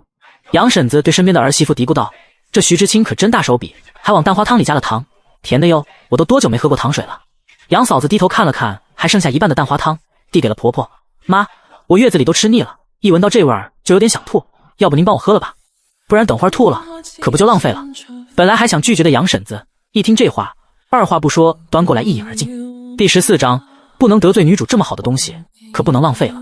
妈，大丫二丫今年也4、5岁了，和幺妹年岁差不多，以后就让他们多带着幺妹一起玩吧。我看成。杨婶子想也不想就说道。瞧徐知青这样子，对俩孩子越发上心了。大丫二丫带着幺妹玩，说不定还能混点好处呢。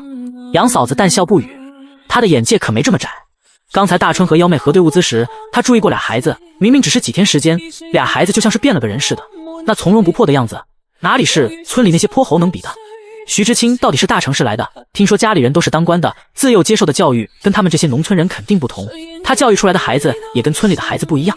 大丫二丫跟在幺妹身边，时间久了，总能受到一些启发。虽然大丫二丫都是姑娘，但到底是她10月怀胎生下来的，又怎么能不爱呢？只是她这个当妈的，能为他们考虑的也只有这些了。好不容易送走了这些人，徐婉宁被大春幺妹一左一右的拉进了堂屋，按在了椅子上，在她对面坐着林母和俩孩子，弄得像3堂会审似的。婉宁，你跟妈说说，这到底是咋回事？他们为什么来咱家送鸡啊？徐婉宁不厌其烦地将今天发生的事儿又说了一遍，三人的表情是如出一辙的震惊。妈，您说的是真的？你觉得妈会骗你们？大春挠了挠头，如果是以前的妈，这话里的水分可就大了去了。但最近几天，妈跟以前不一样了。这一次，大春儿想相信她。徐婉宁从口袋里摸出了那块手表，现在就剩下这样东西了，换不出去。这手表我在顾顾之清手腕上看到过。幺妹瞪大眼睛，妈，您真的将东西都要回来了？确切的说，都换成了鸡鸭和鸡蛋。太好了！大春和幺妹激动不已。妈跟顾俊划清了界限，以后再也不会送东西给他了吧？希望能永远这样。家里怎么多了这么多鸡呀？你去镇子上了？林安带着一身寒风进来了。早上徐婉宁出门时，他也不知道出于何种心理跟了上去。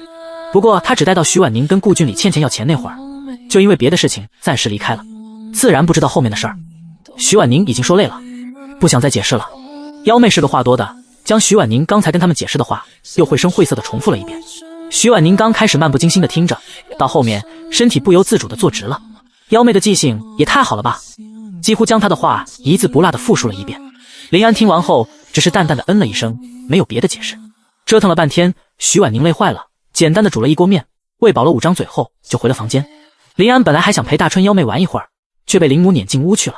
我自作主张将自行车捐给了大队部，你会不会介意？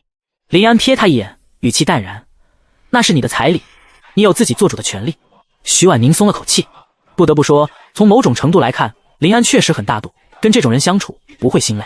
不论是用收回来的东西换鸡鸭，还是将那件大衣给袁心，亦或者是将自行车捐给大队部，都有徐婉宁自己的考量。首先，那些衣物都被渣男贱女指染过，徐婉宁嫌恶心，肯定不愿意再穿，但白白丢掉的话，浪费不说，指不定还会村民们怎么议论。而他选择换出去，一来能换取一些能用得上的东西，二来他算是借此机会给自己彻底洗白了。只要后续他不再作死，在面对顾俊和李倩倩时，村民们都会自发地站在他这边。在这个年代，除非你住在深山老林与世隔绝，否则和村民们搞好关系太重要了。将自行车捐给大队部也是出于这个原因。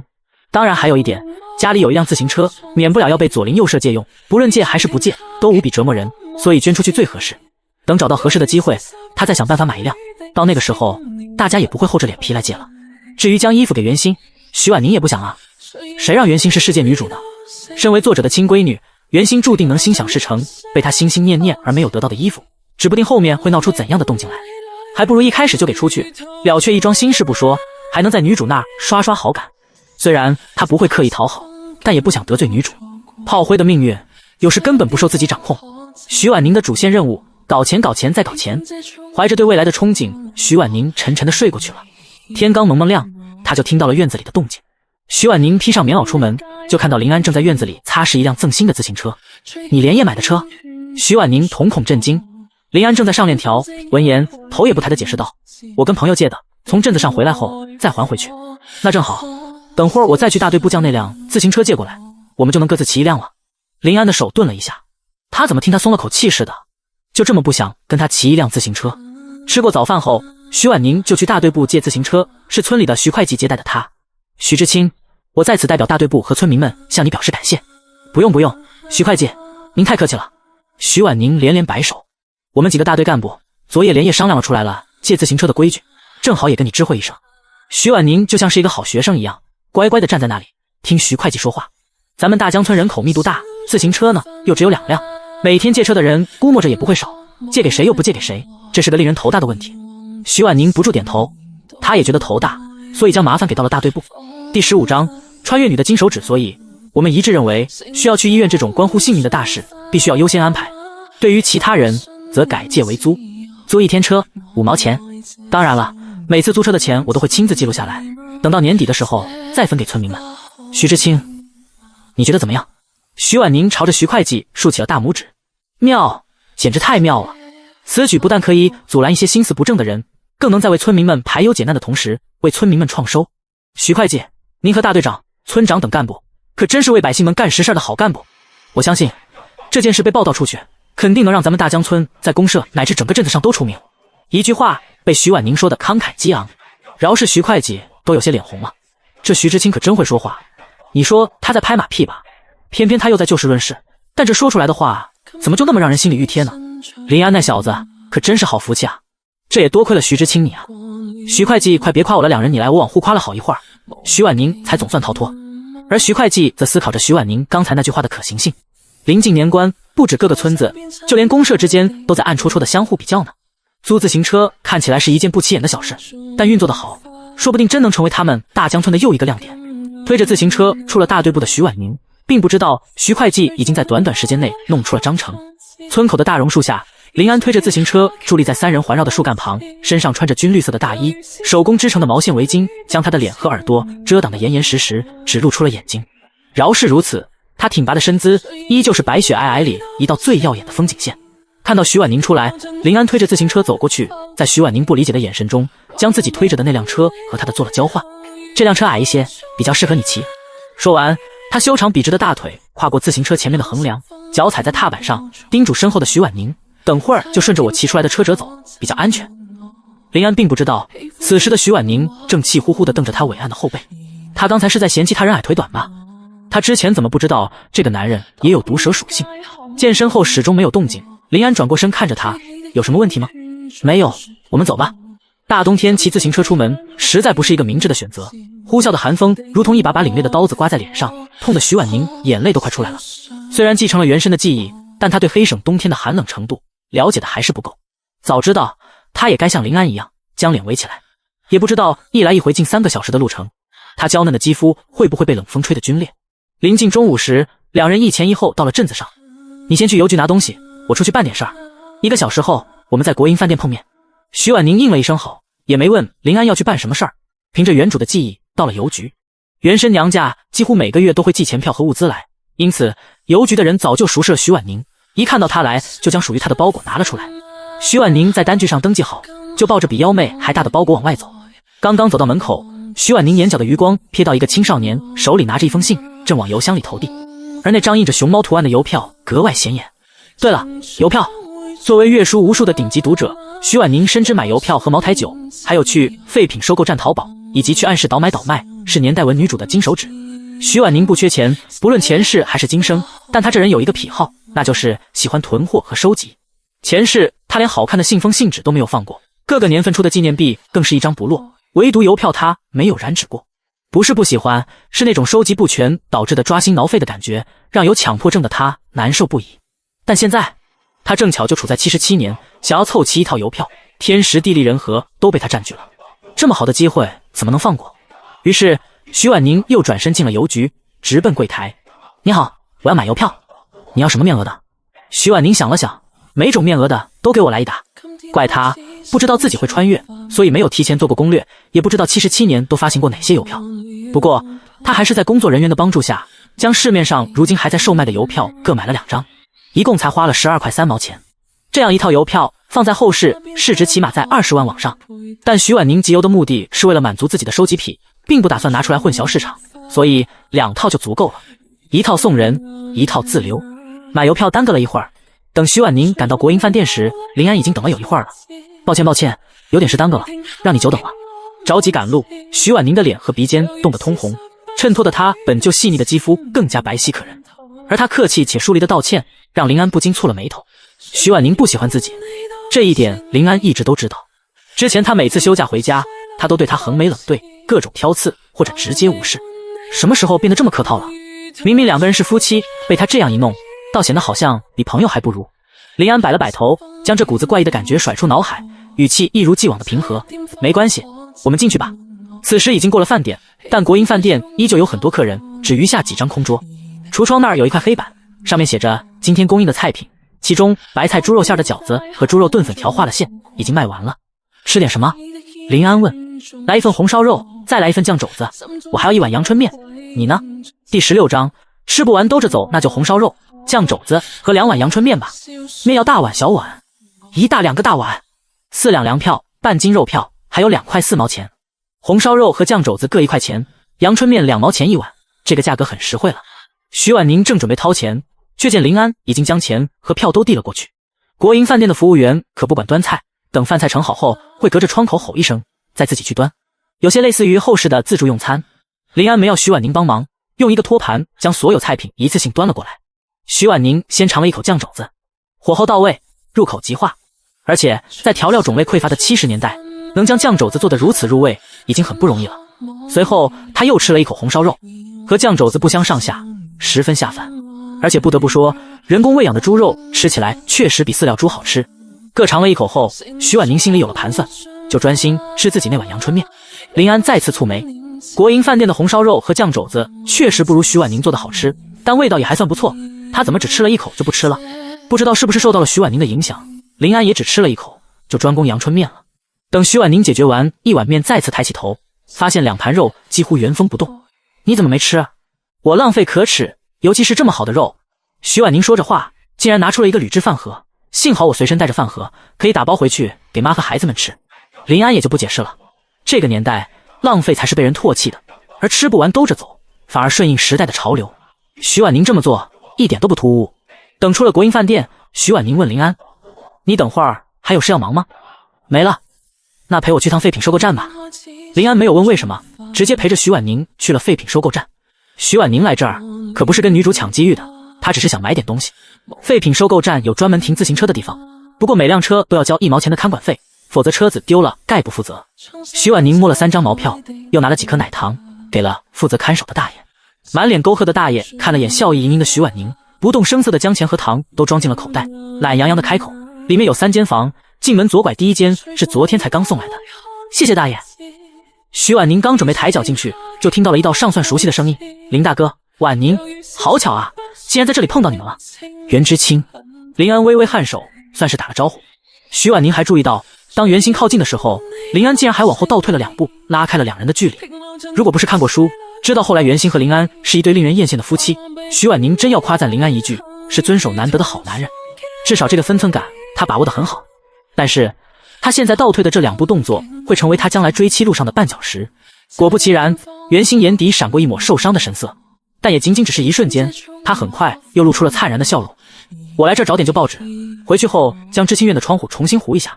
哈哈，好巧啊，婉宁也来找旧报纸。林家的房子虽然算不上好，但至少窗户都是玻璃的，明亮不说，还能抵挡得住风寒，应该不需要报纸吧？那倒不是，我就来找点缺胳膊少腿的桌椅板凳。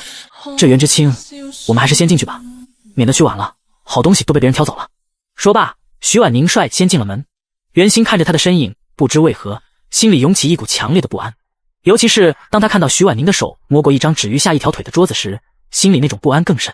徐知青，情急之下，袁心甚至不叫徐婉宁的名字了。突如其来的大嗓门吓了徐婉宁一跳。袁知青，你喊我做什么？袁心脸上露出一抹僵硬的笑容。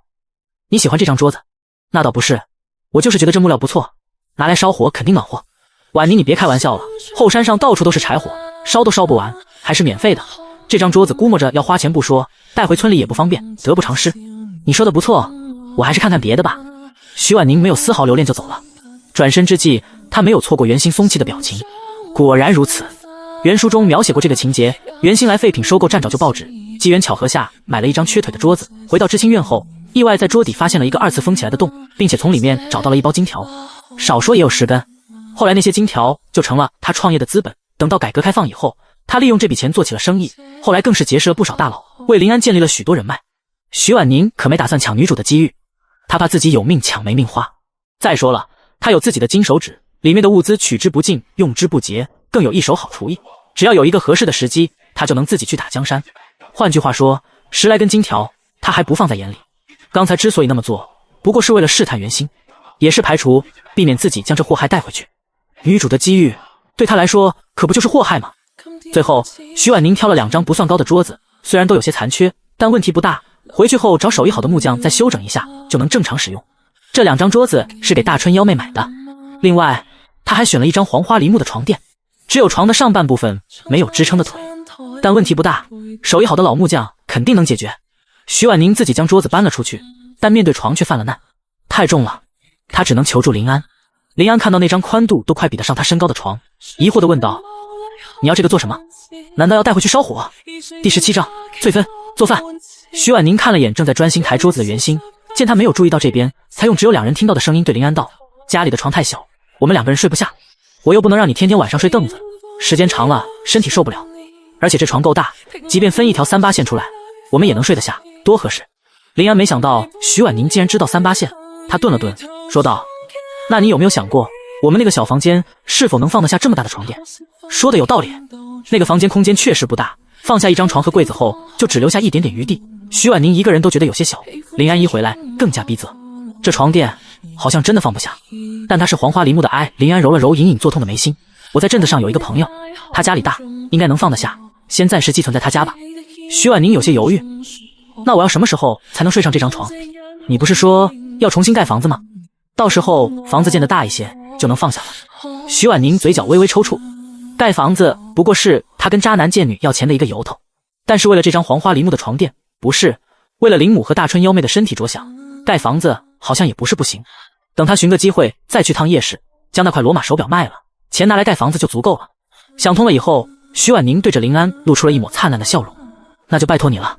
正巧有一束阳光透过窗棂洒在了徐婉宁的脸上，如此近的距离，林安甚至能看得清她脸上的绒毛，而这个笑容让林安有一瞬间的恍惚，他跟他记忆中的人好像完全不同了。这样的他竟然有些抓人眼球。一定要保护好我的黄花梨木床垫。徐婉宁的一句话成功的将林安的思绪拉回了现实。好，虽然只是1个字的承诺，但徐婉宁却安心了。男主一诺千金，一定会保护好他的床垫。别问他那么有钱，为什么偏偏要对一张别人睡过的还是残破的床这么上心？问就是前世黄花梨木的床有价无市，而他偏偏又该死的有收集品。这2张桌子林安蹙眉，等回去我去山上找点木材自己做吧。这桌子的材质算不上好，修整的意义不大，更何况还要从镇子上带回村里，不划算。徐婉宁震惊，你还会木匠活？会一点点，是一点点吧。男主向来谦虚。徐婉宁没再纠结2张桌子，去第1间房拿了厚厚一沓报纸。虽然他知道时代的大体走向，但他现在所处的世界是作者杜撰出来的时空，就连领导人的姓名都不同。历史上学过的内容只能在做一些大决定前帮到他，再细的就不行了。而他需要了解这个时代的信息，报纸无疑是最合适的方法。看守的大爷瞥了眼林安费力扛出来的床，语气淡淡道：“这张床要3块钱，报纸一共2毛。”徐婉宁给了大爷3块5毛钱。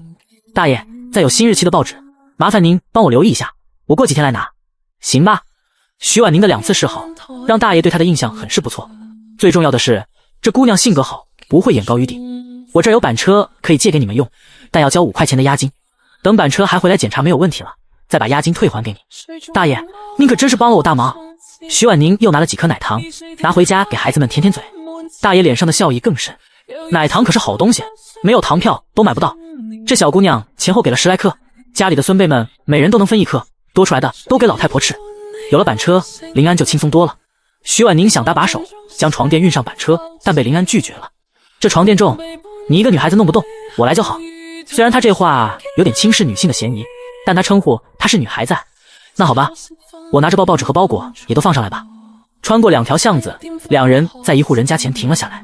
开门的是一个和林安年纪差不多的青年，皮肤有些黑，牙齿却奇特的白，咧嘴笑的时候像极了黑人牙膏广告上的图案。林哥，你今天怎么有空来我这儿？在你这儿放点东西。好说好说，东西再拿我来拿吧。5秒钟后，东子和徐婉宁大眼瞪小眼，准确的说是东子看着那张黄花梨木的床垫瞪眼。不是，我说林哥，你费力从废品收购站弄了这么张床来，准备放我家里？可东子皱眉，欲言又止。林安也有些犯了难，是不是很为难？为难倒是不至于，就是我家有2张完好的黄花梨木床，还是没人睡过的。林哥你想要，我可以给你1张啊。徐婉宁在心里流下了羡慕的眼泪。林安没接话，看着徐婉宁，要不我跟你买1张，没人睡过的，那肯定是完好无损的。等将来他有了大房子，摆进去多气派。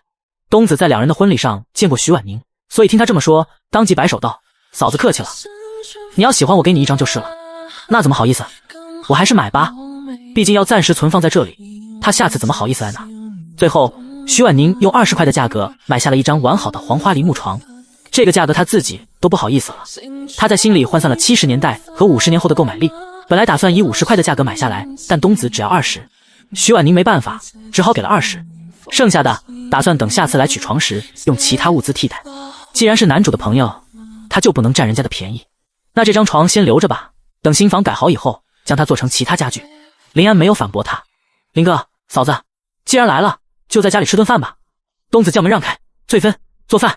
第18章，可是我们没有米了，不用麻烦了。徐婉宁连连摆手，我们已经吃过饭了。正说着话，一个挺着大肚子的女人走了出来。即便身怀6甲，但她的身体却瘦弱的可怜，脸色尤其惨白，单看背影完全看不出她怀着身孕。林哥来了，快进来坐。翠芬打了招呼后，就用手扶着肚子进门了，连眼角的余光都没有给到徐婉宁。对，说了这么会儿话，还没邀请你们进去呢。嫂子还是第一次来吧，可千万别客气。说完后，东子就协助林安一起将床垫抬了进来。徐婉宁进去后，就见翠芬正在半露天的厨房里忙活着。孕妇本来就行动不便，徐婉宁见状，将衣袖撸上去，就一头钻进了厨房。我来帮你吧。谢谢。翠芬对着徐婉宁羞涩一笑，又专心地从米缸里舀米。好半天了，才堪堪装满了一碗，还是最小的碗。徐婉宁不由多看了一眼，却见米缸已经见底了。厨房规整得很干净整洁，但确实没有多余的东西，就连调料也只有最基本的醋和盐，而且都只有一点点，估摸着不够吃2顿的。东子和林安将床垫放在了一个暂时不用的房间里，一边洗手一边对翠芬喊道：“等会儿就蒸白米饭，再炒一个回锅肉。”翠芬的声音轻到几乎听不到，可是家里没米了，也没有肉。徐婉宁说不出心里是什么滋味。她从后世穿越而来，从未体会过饿肚子是什么滋味，而原身自幼家庭条件好，来了大江村后，全家更是紧着她吃喝。和林安结婚后，林安更是将工资交给她收着。虽然原身将钱大部分都给了渣男贱女，根本没顾及林母和2个孩子，但至少她没让自己饿过肚子。所以徐婉宁虽然一直知道这个年代老百姓的日子艰难，但这还是第一次设身处地感受到。怪不得即便怀着孩子，翠芬也瘦得让人心疼。徐婉宁不禁怀疑，翠芬说话的声音那么小，其实是饿得慌，为了保存体力。徐婉宁按着翠芬准备将米下锅的手，忙道：“真不用煮我们的饭，我们吃了饭才来的，现在肚子还不饿，煮了也吃不下。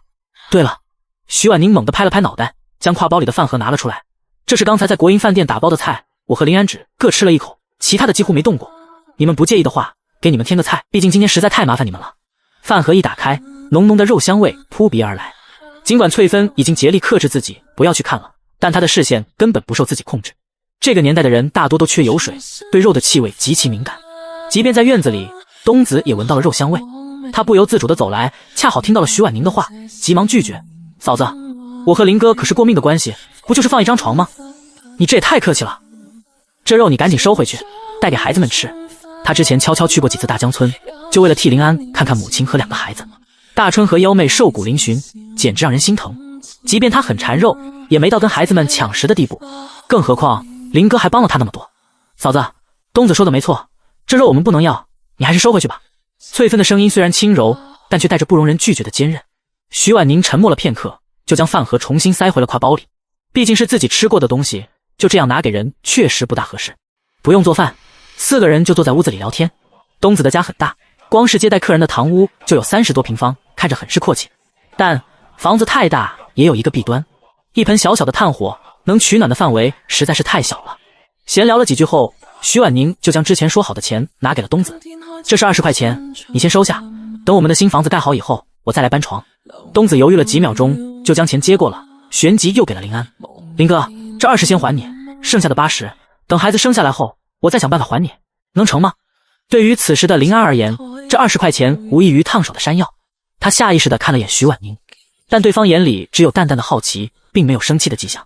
翠芬不动声色地戳了戳东子的腰，东子这才后知后觉地反应过来，林哥的家好像是嫂子当家做主，那100块钱还是林哥省吃俭用省下来的。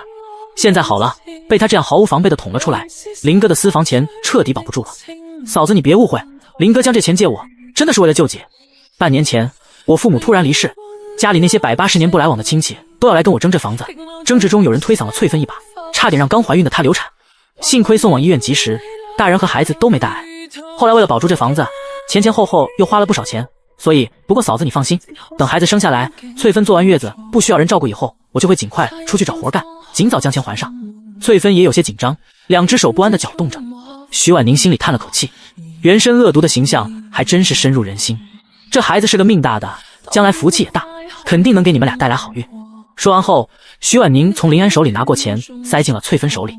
钱不着急还，如今还是得先顾着翠芬和孩子，这钱你们就先留着，等空了去买点细粮和肉，给翠芬好好补补。她的营养跟上了，孩子的体魄才能好。现在剖腹产还没有盛行起来，以翠芬的体型生孩子实在恼火。同是女性，徐婉宁打心眼里心疼翠芬。对了，孩子生在几月？2月。东子竖起2根拇指，医生说了，等过完年就差不多要发动了。2月。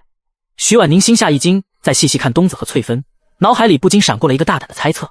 第19章，红糖的诱惑太大了。在书的剧情中，用极小的篇幅描写过一个人，是男主林安自幼一起长大的发小，名字徐婉宁记不住了，只记得大春和幺妹被卖了以后，发小跟着林安跑了很多地方去找俩孩子，连身怀6甲的妻子都顾不上。后来发小好不容易查到了幺妹的踪迹，不过在跟踪的时候被拐子察觉到，后来乱棍打死了。他妻子听到这个消息后，一口气没上来，直接晕了过去，害得肚子里的孩子早产。那孩子生下来像个瘦猴，医生多次宣布病危，没有抢救的意义，但林安却耗尽家财也要抢救，后来总算就回来了。林安想，如果不是为了帮自己追孩子的下落，发小也不会出事，所以责任感本来就强的他，在愧疚的加持下，一直养着母子2人。女主原心知道这对母子的存在，但即使知道那位母亲心里始终只有亡夫，但她依旧介意母子2人的存在。她对林安的占有欲实在太强。后来母亲察觉到了原心的不喜，等孩子的身体养好以后，将房子卖掉，搬去了其他地方。后来林安也找过，但始终没有母子2人的消息。但林安始终没有放弃，在他临终前的遗言里，也希望能尽力找到母子2人。在大结局时，也许作者希望有一个圆满的收尾，所以在林安的追悼会上，母子2人亲自来吊唁了。彼时，母亲已经成为了富甲一方的女商人，而儿子和林安一样，成为了守家卫国的战士。所以，东子就是那个英年早逝的发小，而翠芬就是后来数次登上福布斯排行榜的女首富。但现在自己穿书来了，大春和幺妹也没有被拐卖，那么东子和翠芬的命运会有所改变吗？你还好吗？关切的声音将徐婉宁的思绪拉回了现实。不好意思，刚才想到点事情，有些出神了。徐婉宁起身，我先出去一下。徐婉宁走后，东子压低声音说道：林哥，我刚才真是不小心忘记了，嫂子她该不会生气吧？嫂子没有你想的那么小气。翠芬的语气坚定，隐约间还有些维护徐婉宁。她和东子结婚的时间不长，之前没有见过徐婉宁，所以也不知道她究竟是怎样的品行。但刚才短短时间的相处下来，她能感受到徐婉宁是个好相与的人。而此时的徐婉宁正站在院子里翻看着包裹，其实她是借着包裹的遮掩，从空间里拿东西。刚才在厨房看到没有米时，徐婉宁就想帮一帮这个家庭了。一来东子是林安的兄弟，二来翠芬瘦弱的实在让人心疼。她不是圣母，无法关心到这个世界上的每一个人，但她想帮一帮翠芬，在自己力所能及的情况下。对于这个年代的孕妇来说，红糖和红枣是大补的东西，再加上稀缺，往往想买都买不到。恰好徐婉宁的空间里这2样东西有很多，糖是不可或缺的调味品之一，所以她备了很多种，红糖、白糖、黄糖、赤藓糖醇等等，只要是市面上售卖的她都有。单单是红糖就有许多种，她拿了2块状红糖，这是她的私厨里品质最差的红糖，即便如此也比现在百货大楼卖的还要好上一些。红枣她也拿了1斤，红枣已经晒成干货了，1斤的量并不算少，主要是拿得多了她也不好解释。另外她还拿了一些粮票和肉票。从刚才的聊天中她了解到，东子和翠芬都是城里户口，但因为没有正式工作，也没有办法领商品粮，虽然住着大房子，但吃喝上连村里人都比不上。正巧她有多的，帮一帮他们也不是不可以。很快徐婉宁就拿着东西进门了。东子和翠芬看到红糖和红枣，惊喜之余都被吓了一跳。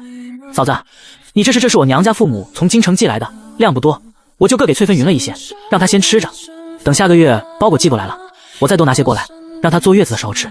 嫂子，这可要不得。要的。徐婉宁不由分说的塞进了东子怀里，她怕推脱的动作太大，影响到翠芬肚里的孩子。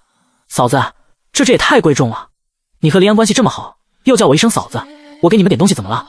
可是如果你实在过意不去的话，帮我个忙吧。嫂子你说，只要不是杀人放火这种违背道德和律法的勾当，再难我也办到。徐婉宁说出了自己心里的计划。你帮我打听打听，这周围有没有人要卖房子的？此话一出，屋里3人都有些惊讶。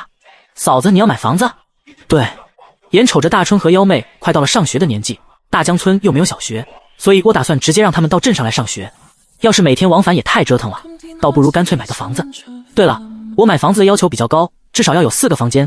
大春幺妹长大以后得分房睡。另外，房子的归属问题也要弄清楚，我不希望我花了大价钱买下来的房子，后面牵扯出其他令人头疼的问题。还有，徐婉宁絮絮叨叨地提了许多要求，有些甚至强人所难，但东子都一一记下了。后来他怕自己忘记或者记错了，甚至拿了个本子写了下来。嫂子你放心，我这2天就开始打听，不着急，你慢慢找。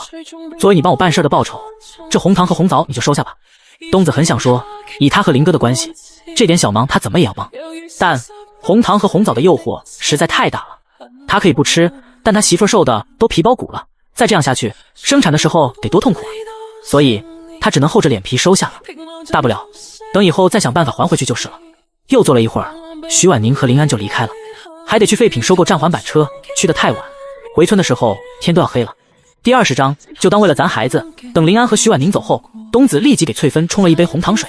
现在咱们有钱了，等明天一大早我就去供销社买鸡蛋，天天给你煮红糖鸡蛋水喝，里面还要再加2颗红枣。徐婉宁给的量，省着点，喝10天半月不成问题。红糖水确实很甜，甜得发苦，但这味道还是翠芬第一次尝。她只喝了一半，就说什么都不喝了，非要东子将剩下的喝完。东子也不愿喝，翠芬就红着眼眶问道：“你是不是嫌弃我喝过了？说的什么话？”东子瞪他一眼：“你是我媳妇儿，我能嫌弃你？就是吧，这甜死人的东西，我实在是不喜欢。乖，你把这些都喝了，太甜了，我也不喜欢啊，就当为了咱孩子，好不好？”翠芬拗不过东子，只好将剩下的红糖水都喝了。我去洗碗。翠芬无聊，就好奇地看那一包红枣，打开以后，她才看到压在下面的粮票和肉票。翠芬心里一惊，立即去外面找东子，然后她就看到东子正在舔舐着碗的内圈，那满足的神情让她瞬间湿了眼眶。那可是红糖水啊，谁会不喜欢呢？可是东子为了让她补身体多喝一些，愣是拒绝了。听到脚步声，东子急忙缩回手，却正好看见翠芬的眼泪。你怎么哭了？该不会看到她刚才舔碗的举动了吧？那也太丢人了。翠芬将手里的东西递给他，嫂子还留了粮票和肉票给我们。东子，你说嫂子对我们这么好，我们拿什么还？去废品收购站的路上，林安好几次欲言又止。有什么想问的，你直接开口就是了。你真打算在镇子上买房？徐婉宁轻笑一声，我如果不这么说，东子和翠芬怎么可能收下我给的东西？他确实打算买房，但是不是在镇子上买还不确定。等可以高考的政策出来以后，他肯定是要参加的。如果第1年就能考上，那他就带着林母和2个孩子去上学的城市，到时候在那里买房，顺便把孩子们的户口转过去。但是这话他没有选择跟林安说，毕竟男主是女主的。听到他的解释，林安也没再多问。等2人赶到废品收购站，就见袁心正孤立无援地站在那儿，跟看守的大爷争执着什么。婉宁，林大哥，你们回来了。袁心擦了擦眼眶，神态看上去如同小白兔一样，令人心生怜悯。但徐婉宁作为钢铁直女，肯定不会心疼世界女主，而唯一能产生这种情绪的林安，直接越过袁心，拖着板车放回了原处。大爷将押金退还给徐婉宁，叹息道：“这位同志是你们的朋友吧？他实在是太固执了。我跟他说了，东西出了废品收购站就跟我们没关系了，他怎么也不听，非要我想办法将这桌子给他送去大江村。这不是胡闹吗？不是，这张破桌子才收了他1块钱，还得替他送货上门，哪有这样的规矩？”袁心委屈巴巴道：“可是我一个人也没办法搬回去啊，所以你为什么非要买这张桌子？”徐婉宁只差翻白眼了。看书时他只顾着爽文情节，暗叹女主的运气好，实在没有想过这样一个大东西女主怎么搬回去。而且书里也确实没有描写袁心是怎么将桌子带回去的。袁心不知道该怎么解释。他今天本来没有要进城的打算，但今天早上起来他就感觉心神不宁，好像冥冥之中有一股力量在指引着他来镇子上。而他追随着那股说不清道不明的感觉，一路到了废品收购站，然后就碰到了林安。他本以为他今天的目的就是为了偶遇林安，直到他看到徐婉宁碰这张桌子。虽然这张桌子缺了3条腿儿，而且木材也很一般，但他就是有一种直觉，一定要将这桌子带回去。我就是想要。不知道该怎么解释，袁心索性不解释。正巧林安这个时候走了过来，袁心眼眸一亮，忙道：“林大哥，你能不能帮我将桌子带回去？”问完后，袁心就后悔了，急忙看向徐婉宁，焦急地解释：“婉宁，你别误会，我没有别的意思，就是我在这儿认识的只有你和林大哥，所以我只能找林大哥帮忙。”徐婉宁摆摆手：“你不用跟我解释。林安虽然是我丈夫，但不是我的所有物，你可以直接跟他沟通，只要他愿意，我没有任何意愿。笑话，男女主增进感情的好时机，是他这个炮灰能破坏的吗？身为炮灰，就得有炮灰的自觉。袁心将求助的目光投向林安，林大哥，你能不能帮帮我？不能。林安直截了当的拒绝，我还要给婉宁带包裹。不用考虑我。徐婉宁插话，我也骑了自行车，可以自己将包裹带回去。林安垂眸看向他，你确定？徐婉宁无比坚定的点头，我十分确定。林大哥，我抱歉，我想我那辆被顾俊骑坏的自行车带不起这么大一张桌子，你可以去巷口的凉茶铺等回村的牛车，只要钱给到位，孙大爷会带你和你的桌子回去。林安很少一口气说这么一长串话，不过还是将办法给了袁心，再也没有人能多说他的一句不是。如果这个时候袁心再强行要求，目的性就太强了。袁心心里有些不得劲儿，林大哥怎么变得这么冷酷无情了？之前他救他时明明不是这样的。还有废品收购站在巷尾，她一个娇弱的弱女子怎么带着这么大一张桌子去巷口？无奈袁心只好找看守的大爷，大爷，您的板车我能借用一下吗？可以，先交押金。还不走？林安已经将2辆自行车推出来了，见徐婉宁正看着袁心的背影发呆，出声提醒。徐婉宁没好气的给了他一记白眼，直男，看你以后怎么追妻火葬场。直男，这是什么奇怪的描述？第21章，独立做满汉全席的女人。黑省的冬天往往都在零下10几度，地面上都是一层薄冰。如果没有十分高超的骑车技术，自行车轮只要一打滑，就容易摔得人仰马翻。尤其是天色渐晚，前路黑黢黢的一片，视线被干扰的情况下，更容易摔跤。而徐婉宁的横梁上还带着一个硕大的包裹，包裹不重，但体积很大，一定程度上阻碍了他骑车。于是，在摔倒了3次，拒绝林安2次帮助的情况下，徐婉宁不得不妥协，主动找上了林安。要不，你帮我带着包裹吧。脸被自己打了，徐婉宁顿时羞红了脸。好在天色暗了，否则她真得找个地缝钻进去。徐婉宁也做好了被林安毒舌吐槽的准备，没想到对方竟然一句话都没说，主动将包裹放在了横梁上，并且拿了一个手电出来。你的头绳能不能解下来用一下？徐婉宁二话不说就将头绳解了下来，递给了林安。林安用头绳将手电绑在了车把上手上，你顺着手电筒的光，注意着看我的车辙。好，有了林安的帮助，回去的路顺利了不少。徐婉宁就骑着车跟在林安身后，看着他宽厚的背影，隐约有些安心。如果林安不是女主的，他还真想试着和他先婚后爱。1个小时后，2人到了大队部门口。徐婉宁推着自行车，刚一进门，就听见办公室里几个人此起彼伏的争执声。徐会计揉着自己隐隐作痛的太阳穴，有气无力道：大队长、村长，你们俩先别吵了，这件事儿能不能落到我们大江村还不一定呢。没什么不一定的，无论如何都得落实下来。可是没有那么多可是，这是不可多得的好机会，我们无论如何都得争取。徐会计一脸无奈。这个时候，大队长和村长反倒是同仇敌忾来针对他了。徐会计叹息，正巧眼角的余光瞥到了推着自行车站在门口的徐婉宁，顿时他眼眸一亮。大队长，要不让徐知青试试？徐婉宁恰好听到这话，用手指着自己的鼻尖。我。大队长和村长对视一眼，随后2人双双招呼徐婉宁进门。徐婉宁像是提线木偶一样，一直到坐在了椅子上都还是迷茫的状态。他不过来还自行车，怎么这3个村领导就像是要跟他商量国家大事儿似的？大队长、村长、徐会计，有什么需要我帮忙的吗？徐会计见大队长和村长没有开口的打算，便问道：徐知青，你是从京市来的吧？那你会不会做京市的饭菜？要最地道的那种。原身不会，但他会啊，不只是西餐，中餐的8大菜系以及各地的特色菜他都会。她可是能独立做满汉全席的女人。但徐婉宁不会轻易暴露自己的底牌，所以只是谦虚的说道：稍微会那么一点点。那太好了。徐会计搓了搓手，你看能不能教国营饭店的陆大厨2、3道，给你算公分，满的。徐婉宁抿唇，其实我也可以亲自来做。一旦涉及到他的专业领域，他就有些蠢蠢欲动。而且听3位村领导的意思，这一次要接待的可是大人物，他不求露脸的机会，只要大人物能认可他的厨艺，说不定还能变成他可以动用的人脉。这徐会计做不了主，只能看向大队长和村长。村长家离林家算不上远，也闻到过几次徐婉宁烧菜的味道，那味道简直比国营饭店的厨师做的还要勾人。所以他对着大队长颔首：我看成。这样，我先跟你说一下具体情况。今市要来几位领导到黑省考察情况，最后选在了咱们公社。我和大队长跟公社领导争取了好半天，才说服领导来咱们大江村考察。也不怕徐知青你笑话，咱们农村人在饮食上有些粗糙，只要能填饱肚子就成。但领导来了，总不能让人家吃猪肉炖粉条吧，所以得在这吃食上下点功夫。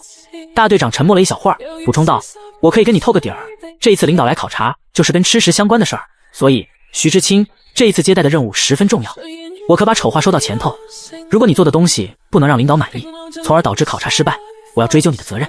大队长说完后，意识到自己的语气稍微严重了点，又道：当然，你也不要有太大压力，只要尽力就行。徐婉宁的大脑飞速运转，回忆着书里的情节，可能和男女主没有直接关系，因此书中没有描写相关剧情。不对，书中说，半年后，也就是1978年的夏天，大江村建立了一个食品加工站，因为工作轻松，还能像城里人一样吃商品粮，因此许多人挣破了脑袋想要进去工作。而女主因为念过高中，第一轮选拔就进去了，生活水平上升了一个档次不说，还将工资都攒下来。每次林安失魂落魄的回村，她都会买很多细粮和肉类，做好给她补身子。男女主的感情就是在这样的相处中慢慢升温的。如果没有意外，这一次京市领导来考察，应该就是为了食品加工站。大队长说的没错，这件事儿一旦成功，大江村村民们的生活都会好过很多。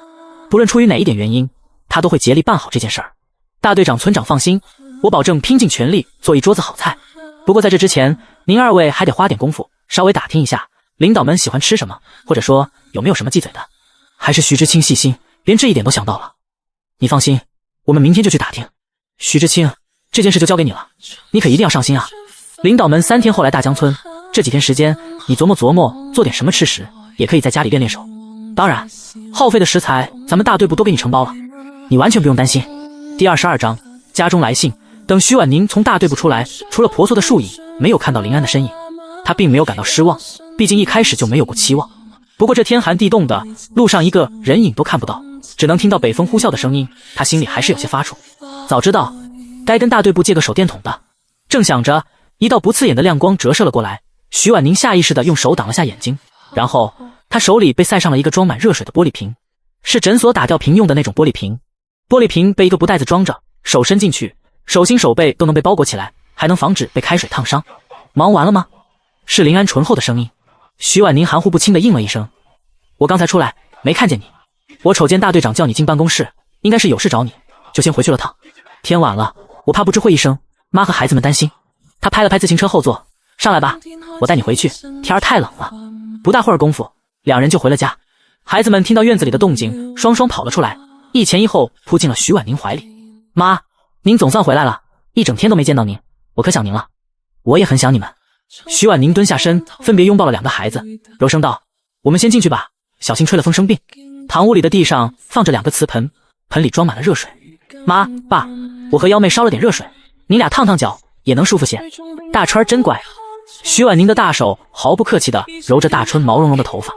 幺妹本来想提醒徐婉宁自己的功劳，结果看到哥哥乱糟糟的发型后，默默倒退了2步。奶奶睡了吗？奶奶说腿疼，所以早早躺在了炕上。我和哥哥刚才进去看时，奶奶已经睡着了。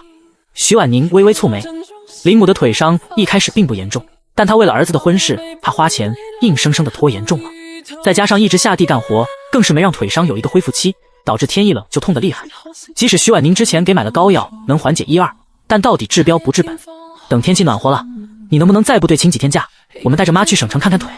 林安有些意外，显然没想到能从徐婉宁口中听到这样的话。母亲的腿疾一直是他心里的痛，但是他前些年攒的津贴几乎都拿来结婚了，母亲也一直安慰他说不严重，再加上他在部队距离隔得远，慢慢的这事儿就搁浅下来了。但他一直计划着带母亲去看病，为此他还偷偷攒了私房钱。没想到竟然是搅得家里不得安宁的徐婉宁率先提出来了。见林安发呆，徐婉宁以为他不好请假，就道：其实也不是非要你去，主要省城离得远，妈腿脚不方便，再带上2个孩子，我怕我照应不过来，再有个什么闪失。这个年代的拐子无比猖獗，再加上没有监控，孩子们丢了，估摸着很难找回来。虽然他的穿书避免了大春幺妹被卖的结局，但他真担心这个书中的世界有自己的意识，会自动修复所有不合理，用另外一种方式造成俩孩子的丢失。他不能冒这个险，这件事我来安排。听林安笃定的语气，徐婉宁松了口气。大春和幺妹已经坐在椅子上昏昏欲睡了。泡完脚后，徐婉宁和林安分别抱着2个孩子回了房间。他给孩子们脱了棉袄，将被子盖好后，蹑手蹑脚地出了房间。刚才泡脚的盆已经不见了，院子里有林安走动的声音，想来应该是他端起来倒了水。他害羞了几秒钟，就去洗漱了。等回到房间后，他点燃了一盏煤油灯，就开始拆包裹。首先是几件衣服，2件小的，一件藏青色，一件鹅黄色的棉袄，上面还带着百货商店的商标，还有一件枣红色的毛呢外套。看款式应该是给林母准备的。除此之外，还有2双带着点跟的皮鞋，一黑一白，是原生会喜欢的款式。再然后就是各种从百货商店买来的零食，零零散散的一大堆。里面还有一封信，是徐府亲笔写的。信中用极小的篇幅写了家中最近发生的事儿，余下的便是跟徐婉宁问好。徐父还特意叮嘱了，等到天气暖和了，一定要带大春和幺妹去照相馆拍一张照片寄回京市。外公外婆和2个舅舅都很期待看到他们。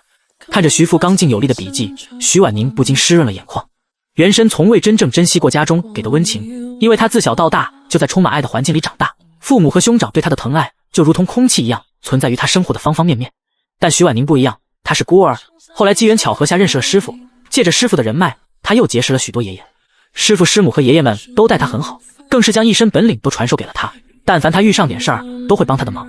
但师傅和爷爷们也都有各自的孙辈，能分给他的爱实在太少，他从未感受到如此诚挚而又纯粹的亲情，即便只是透过薄薄的信纸，他也能感受得到。也是在这一刻，徐婉宁总算有了一种真切的感觉。如果在这个年代真的能收获到疼爱他的父母和家人，那么这一趟穿书值了。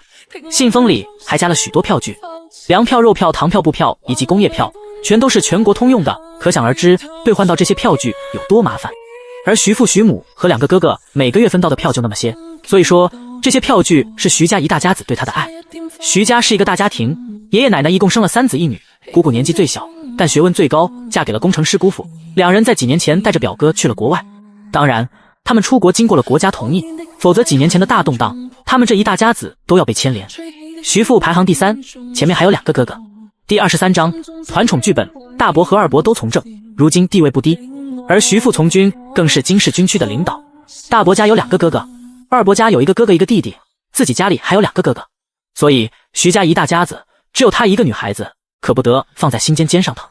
原生的骄纵和暴脾气就是这样来的，所以徐婉宁十分不能理解，在万千宠爱下长大的原生，身边接触到的更是各种优质男生，怎么就看上了各方面都不突出的渣男顾俊呢？难道恋爱脑真的没有脑？不过现在他穿越来了，这一切就都扭转了。其实大伯和二伯家每个月寄来钱票，除了心疼徐婉宁这唯一的侄女儿外，也是出于愧疚。按照徐家的家庭条件，本不需要子女响应号召下乡当知青，但偏偏那段最动荡的时间，有人给徐家穿小鞋，一旦成功，徐家一大家子都会沦陷。恰好那个时候能帮到徐家的人家里有孩子，必须得下乡，而原生又受到了顾俊和李倩倩的唆使，索性和那个女生做了交换，原生下乡，而那女生的家里帮徐家规避一次风险。于是原生带着满腔的憧憬告别了家中亲人，来到了遥远又偏僻的大江村。徐家自身能力也强，再加上有人协助，轻易就避免了那场危机。但他们自幼宠爱的原生却只身一人到了乡下，过着吃不饱穿不暖，还不得不下地干活的生活。家人都觉得亏欠了他许多，于是拼命从物质上补贴他。而大伯母和二伯母也都是明事理的人，没能生出女儿的他们同样疼爱徐婉宁，因此徐家因为徐婉宁空前团结，短短几年时间已经成了京市没人敢轻易招惹的存在。从原生的脑海里调出了这一部分记忆，徐婉宁除了苦笑只能苦笑。虽然原生的出发点不对，但冥冥之中还是帮到了徐家。现在他借用了原生的身份，在享用这份亲情的同时，一定会照顾好家人们。而手握团宠剧本的他已经开始期待跟父母家人见面的画面了。林安从外面进来，就看到徐婉宁抱着一封信，傻乎乎的笑着。这一刻他发自内心的笑竟触动了他心里一个坚硬的角落。听到身后的脚步声，徐婉宁将信小心的收好，但是票据和其他东西都摆在桌上。我明天还得去趟镇子上，得买点东西，那我陪你去。徐婉宁摆摆手，你就休几天假，还是多陪陪妈和孩子们吧，我自己去就行了。林安也没再强求，他执着了好半晌，才犹豫着开口，今天的事儿我可以跟你解释。这句话有些耳熟，可不就是他刚穿来时对林安说的话吗？徐婉宁迷茫地看着他，解释什么？关于借给东子那100块钱。徐婉宁摆摆手，你每个月把大部分津贴都给了我，已经做得很好了，自己身上留点钱以防万一也是应该的，你不用跟我解释。末了他又补充道，以后这种事儿都不用跟我解释。林安已经做好了他会纠缠的准备，但他轻描淡写的一句话反而让林安有些不知所措。回来的这几天跟徐婉宁待的时间越久，他越发觉得面前这人陌生到他有些不敢认，但意外的吸引他的目光。徐婉宁不知道林安的内心活动，打了一个哈欠，懒洋洋的说道，我要先睡了，晚安。晚安。与此同时，知青院里，原型好说歹说，总算松口让拉牛车的孙大爷带他回了大江村，为此还花了1块钱。都快赶上桌子的钱了。袁知青，桌子我已经搬下来了，你得自己想办法搬进知青院去。我这老胳膊老腿儿的，实在搬不动啊。孙大爷都60多了，袁心也不敢麻烦他，将钱给了孙大爷后，就开始想办法搬桌子。这个点，大部分人都睡了，他也不好意思去喊人，只能自己一点一点的往前挪动。但他没有察觉到地面上凸起的石块，连人带桌子摔倒了。本来就不结实的桌子，更是摔得4分5裂。袁心哀嚎了2声，慢吞吞地从地上爬起来，看着一堆木板，欲哭无泪。他的积蓄就只有3块不到，为了这张桌子几乎都快花完了，但桌子却坏掉了，真是流年不利。袁心嘟囔着踢了桌子一脚，然后就看到桌底破了一个洞，随后一个不大的包裹掉了出来，在夯实的土地上发出了沉闷的撞击声。袁心好奇地打开看，然后就愣在了那里。我眼花了，他揉了揉眼睛，再定睛一看，东西还在那，足足13根小金鱼。袁心简直不敢相信自己的眼睛，愣在那里不知所措。外面是谁？这个时候，知青院的门从里面打开，有人拿着手电筒到处照。是我。袁心一股脑儿的将小金鱼都塞进了怀里。王知青，是我。袁知青。王宏伟上前几步，看到袁心面前的狼藉，担心地问道：你没事吧？没事没事。袁心连连摆手，我去废品收购站买了张桌子，没想到还没进知青院呢，就散架了，绝口不提小金鱼的事儿。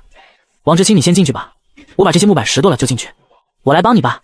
翌日，徐婉宁做好了早饭，就准备出门。妈，您今天又要去镇子上吗？看出了幺妹眼里的期待，徐婉宁捏了捏她涨了点肉的小脸。我去镇子上看看有没有特产，买点给外公外婆寄回去。你和哥哥乖乖在家里，不要忘记我布置的功课。我回来以后要检查。知道了妈，那您早点回来。徐婉宁摆摆手，就骑着自行车离开了。刚走到村口，就有一个人拦住了他。幸好这自行车不高，徐婉宁用脚刹地，这才避免了将人撞倒。袁知青，你这是做什么？徐婉宁眉头紧皱，语气稍有不善。要不是他刚才反应快，不是他摔跤，就是袁心被撞倒，太危险了。第24章，你当这是大白菜？婉宁，你是要去镇上吧？能不能载我一程？我想去供销社买些东西。徐婉宁瞅了袁心一眼，见他即便竭力克制着，但眉眼间依旧流淌着满满的喜悦。桌洞的秘密，想必他已经发现了。上来吧。徐婉宁拍了拍后座，示意袁心坐上去。从大江村去河东镇，要穿过一片荒废的树林，即便是白天路过这片荒树林时，徐婉宁也会打怵。这地方实在太容易发生意外了。偏偏袁心不安分地在后座戳着他的腰。婉宁，你能不能在这里停一会儿？我有很重要的事情跟你说。不能。徐婉宁想也不想就拒绝了，甚至加快了骑车的速度。等赶到河东镇时，他感觉自己的2条腿都已经废掉了。我们就在这分开吧，2个小时后我在这儿等你，超过10分钟，要是还不来，我就只能自己先回去了。他还得回去研究招待领导的菜谱呢。袁心急忙按住徐婉宁的手臂，你别着急，我有东西要给你。他从自己的挎包里摸出了一个用布包起来的东西，不由分说地塞进了徐婉宁怀里。这个给你。好端端的，给我东西做什么？徐婉宁捏着这个东西，手里的触感让她的眉头不受控制地皱了起来。她下意识地当着徐婉宁的面将层层包裹起来的布拆开，果然看到了3根金灿灿的小金鱼。这是袁心急忙用手将露出来的一角捂住，又四下张望了一番，见没有人关注到他们这边，这才松一口气，压低声音道：昨天在废品收购站我买的那张桌子你还记得吗？这东西是从桌洞里掉出来的。徐婉宁诧异的不是袁心这么快就发现了桌洞里隐藏的秘密，而是他竟然大公无私的将这件事儿告诉了自己。他有些无法理解女主的脑回路，索性将东西又塞了回去。既然桌子是你买的，那这东西就应该是你的，你给我做什么？哎呀！袁心跺跺脚，再次塞进徐婉宁手中，并且2只手紧紧地按着她的手，不让她拒绝。本来那张桌子是你先看中的，后来是我夺人所爱买了过来，所以理应分你一些。不过话说回来，桌子是我花钱买的，也是我花钱找牛车拉回村里的，所以大头归我，只能给你这么些了。不是？徐婉宁哑口失笑，你大可不必告诉我，他从未有过要跟女主抢机遇的念头。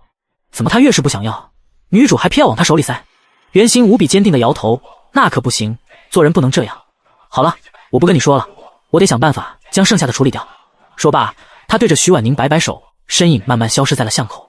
徐婉宁看着手里的小金鱼，无奈苦笑，但对袁心的认知明显又更深了一层。看书的时候，他就十分喜欢女主的人设，她坚韧、乐观、积极、善良，同时又有着很大的格局，是真正能和男主并肩而战的人。但是穿书后的第一次见面，因为袁心的几句话，他在心里给对方打上了绿茶的标签。可现在，徐婉宁重重的叹息一声，推着自行车到了寄存处，自己去了百货大楼。徐家人每个月都会给他寄来大量的钱票和物资，虽然他们都能在单位吃饭，但免不了有想打牙祭的时候，但没了钱票，一切都是空想。原身能心安理得地接受家人的馈赠，他不能，但他又不能拒绝家里寄来的东西，一来和原身的反差太大，容易露馅，二来这是家里人表达对他爱的方式，他也拒绝不了，所以他只能寄一些别的东西回去。黑省毕竟偏僻，百货大楼里售卖的东西本来就不齐全，跟金世梅的比，他总不能将这些寄回去，所以来百货大楼只是一个幌子，他真正的目的是从空间里过渡一些东西出来。进了百货大楼，徐婉宁直奔卖干货的柜台。黑省的特产是各种人参、鹿茸、猴头菇等，人参不必说，山上采摘的野人参都在药店里，人工培养还要过几年才能兴起呢。鹿茸就更是稀缺了，不过各种晒成干货的菌类倒是不少。这猴头菇、原蘑和真蘑，各给我来10斤吧。却不料售货员没好气地冲他翻了个白眼儿：“小姑娘，你当这是大白菜呢？想要多少就要多少。”徐婉宁尴尬地笑笑：“姐姐，我是从外地来探亲的，听说咱们这儿的蘑菇贼好吃，所以想多买一点带回去给家里人尝尝。你这儿有多少，都给我装起来吧。这些不要票，但是价格相对也要高一些。猴头菇3块2一斤，原蘑1块8，真蘑2块1，各有3斤。你确定全都要？要知道7几年的茅台酒都才7、8块钱一瓶，这些蘑菇属实不便宜了，怪不得售货员要用那种眼神看徐婉宁。徐婉宁空间里也有不少菌类，这3种也有，但基本都是人工养殖，味道跟野生的没法比。我全都要，一共21块3。徐婉宁很爽快地掏出了钱，但因为没有装的工具，又多花了2毛钱买了一个布袋子。他又零零碎碎地买了些东西，将布袋子塞得满满的，就离开了百货大楼。光拐过一个小巷子，徐婉宁就听到了熟悉的尖叫声：“你别跑，欺负了人就该道歉，你站住啊！”徐婉宁顺着声音看去，就见袁心正追着一个尖嘴猴腮的男人跑。恰好那男人路过徐婉宁跟前，他伸出一只脚将男人绊倒在地，又用了些巧劲儿将人紧紧按住。前世师傅为了让他有一副好的体魄来钻研厨艺，特意送他去自己开武馆的老兄弟那儿练过一阵儿。虽然他不精通此道，但到底力气要比一般女生大一些，也知道攻击人哪些部位最能造成伤害，还不容易被发现。现在这个男人就在他的按压下动弹不得。第25章，人活着就还有希望。袁心气喘吁吁地追了上来，手扶着粗糙的墙面，吐了好几口气才堪堪缓过来。他顾不上跟徐婉宁解释前因后果，从男人裤兜里摸了一把毛票出来，就对徐婉宁道：“这个人当街抢劫孕妇，被发现了，不但不悔改，还试图伤害对方。这等恶劣的行径，必须得扭送到派出所去。钱都被你拿走了，就放过我吧，老妹儿，做人不能不讲道义啊。”“谁跟你讲道义？”徐婉宁一巴掌呼在了男人背上，也不知道男人痛不痛，但他的手掌都快断了，偏偏他还要装作一副若无其事的样子。“你老实点儿，前面不远就有派出所，你去找公安说明情况吧，不然我们俩也不方便带着他过去。”袁心忙不迭点头：“我这就去，你注意安全。”不大会儿功夫，袁心就带着2个穿着制服的公安过来了。男人依旧被徐婉宁死死压住，他不是没想过反抗，但这娘们看着瘦弱，力气却出奇的大，他再怎么挣扎也无济于事。这人是河东镇最混不吝的二流子，已经被抓进去过好几次了，还是不知悔改。今天多谢你们2位了。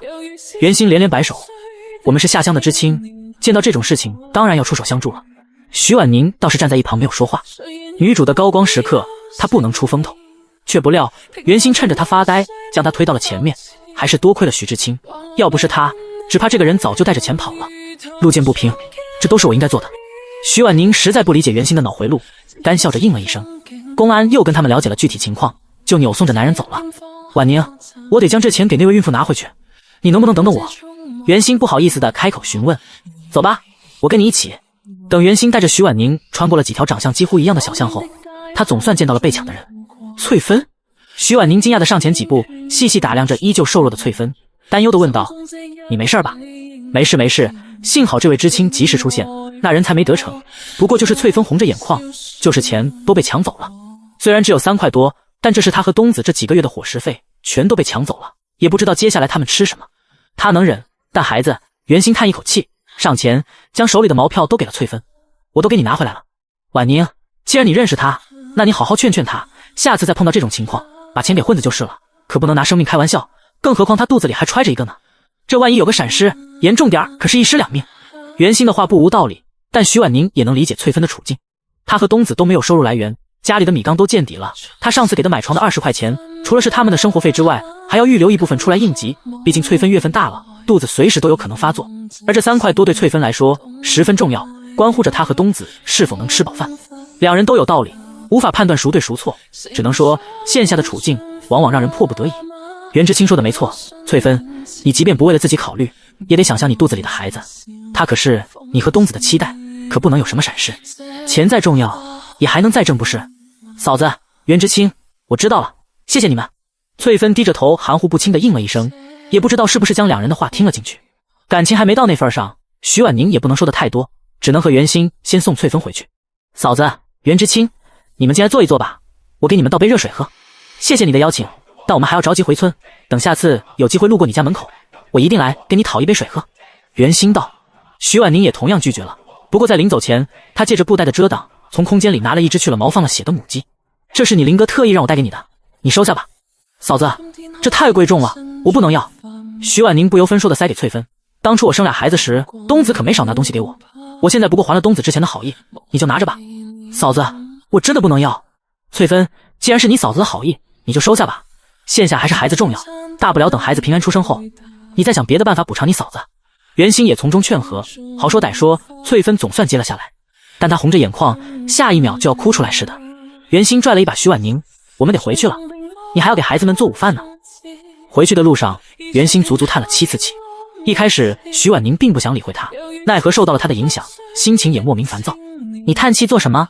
你下次见到翠芬，一定要好好劝劝她，钱再重要也没有人重要，只要人活着就还有希望，人没了什么都没了。而且她真的太爱哭了，性子又柔弱，扛不起事儿，这样不好。作为新时代的女性，我们得独立自强，可不能做男人的附属品。袁心一直絮絮叨叨地说着话，发表着对翠芬的见解，徐婉宁却有些恍惚。书里写过，东子遇害后，林安一直帮衬着翠芬母子俩，一开始袁心也待他们很好，但慢慢的袁心有意见了，于是翠芬就带着孩子离开了。作者是以上帝视角描写的，并没有人物的心理活动，但评论区却有人说是因为袁心对林安的占有欲太强，担心林安和翠芬之间发生些什么，所以想方设法将翠芬赶走了。这条评论的点赞最高，也有不少人附和，徐婉宁潜意识里也就相信了这套说辞。但和袁心接触下来，徐婉宁却觉得事实根本不是那样。袁心对翠芬的态度大概就是哀其不幸，怒其不争吧。第26章，林安受伤，说着话，袁心突然感觉身边人看他的眼神有些不大对劲儿。徐婉宁的眼神有种要将他剥皮的感觉。你去取车吧，我在这儿等你。袁心背对着徐婉宁，避开了那可怖的视线。回知青院要路过林家，徐婉宁本想将东西放下后再骑车送袁心回去，但袁心在林家跳下车后就自己走回了知青院。徐婉宁推开门，就看到原本干净整洁的院子，此时一片狼藉，大春儿和幺妹更是狼狈不堪，身上和脑袋上沾满了鸡毛鸭毛。阿宁回来了。林母端着一盆热水，拖着一条腿出来，锅里热着饭，你先吃一口垫垫肚子吧。妈，您这是鸡圈里的鸡鸭少了大半，水井旁倒是堆了不少，有几只才刚刚放了血，还没来得及脱毛呢，距离过年还有1个多月呢，现在腌腊肉是不是太早了点儿？我寻思着每个月你娘家都要寄包裹来，但我们却从没有寄东西给他们，这不大合适。林母笑着道，再说了，家里鸡圈就这么大，这几天大春幺妹喂起来都有些力不从心了，索性杀几只，等风干了以后就给你父母寄回去。徐婉宁内心有些触动，虽然她确实打算弄几只风干的鸡鸭和腊肉，但一开始她就计划着从空间里拿，家里的就留给孩子们吃。没想到林母竟替她操办了，虽然只是几只鸡鸭，但对于人均1年只能吃几次肉的70年代的农村人来说，这可是一笔不小的财富。林母却没有丝毫不舍得，而且徐婉宁仔细看了，林母选出来的都是长得最肥硕的，鸡圈里剩下的10来只，要么还是小鸡仔，要么营养不良。我一共杀了4只母鸡，8只公鸡，还有5只鸭子，给你大伯二伯家也安顿上了。对了，我还把你上次换回来的鸭蛋都做成了咸鸭蛋，再过几天就能成了。林母轻声嘟囔道，黑省离京市距离这么远，也不知道咸鸭蛋送过去会不会被压坏了。他抬眸看向徐婉宁，阿宁，你说这会不会太少了？要不我再去村里换几只？不用了妈。徐婉宁笑道，已经足够了，等我爸妈和2个伯伯家看到我寄回去的东西，一定会很开心。开心就好，开心就好。徐婉宁看着林母松了口气的模样，心里划过一阵暖流。徐家人开心的可不是这几只鸡鸭，而是林家人对他们家掌上明珠的疼爱啊。即便原身做了很多伤害林母的事儿，但这个老太太却不计较，一直待她不错。徐婉宁想，她这次穿书可真是捡着宝了。行了，你也别在这傻站着了，先去吃点东西填填肚子。好嘞，我吃过饭就来帮忙。婆媳2人一直忙到了天色渐晚，总算将院子里的狼藉清理干净了。等回头我找村东头的孙屠夫买些猪肉，腌成腊肉，一次给你家里人寄回去。明天我去买，您就不操心这个了。检查完俩孩子的作业，徐婉宁就回了卧室，趁着天色没有完全暗沉，坐在煤油灯下写2天后的菜谱。70年代，大家的生活普遍都不算太好，大江村又是黑省有名的贫困村，所以招待的饭菜不能太好，以免落人口舌。领导是从京市来的，肯定吃过不少好东西，所以在顾及他们口味的同时，还得抓人眼球。徐婉宁删删减减，最后确定了8道菜。黑省的特色菜，猪肉炖粉条肯定要来上一份，另外再来一份小鸡炖蘑菇。他今天买的菌类拿来炖鸡汤最合适不过，只要做得好，能先吊人的眉毛。只是不知道这个时节，后山还有没有新鲜的野菌。另外再来一个黑省的名小吃锅包肉，以及京式的砂锅白肉。素的就来一个五彩大拉皮、清炒土豆丝、醋溜白菜和紫菜蛋花汤。荤素搭配，营养均衡，既能凸显出黑省的特色，也能顾及到领导的口味。徐婉宁并没有按照大队长和村长的要求，尽量做成京式菜。他有自己的考量，毕竟领导们常年待在京市，那几种菜色都快吃腻了。而他在不了解领导们口味是咸是淡，以及偏好甜口辣口的前提下，很难做出让人眼前一亮的食物，因为对比太明显了。而他选择的这几道菜，基本上东西南北方的人都能吃得惯。写好以后，徐婉宁伸了一个懒腰，就上床睡觉了。他甚至没有察觉到今天家里少了一个人。半夜，徐婉宁睡得迷迷糊糊，忽然听到屋子里传来窸窸窣窣的声音。他猛地睁开眼睛，但却绷直了身体，不敢乱动。继承了原生记忆的他，从未听说过大江村有谁家被人入室抢劫了。莫非他点真这么背，这种事儿就要被他碰上了？即便他努力不让自己发出声音了，但他突然变得急促的声音，还是让人察觉到他已经醒了。别害怕，是我。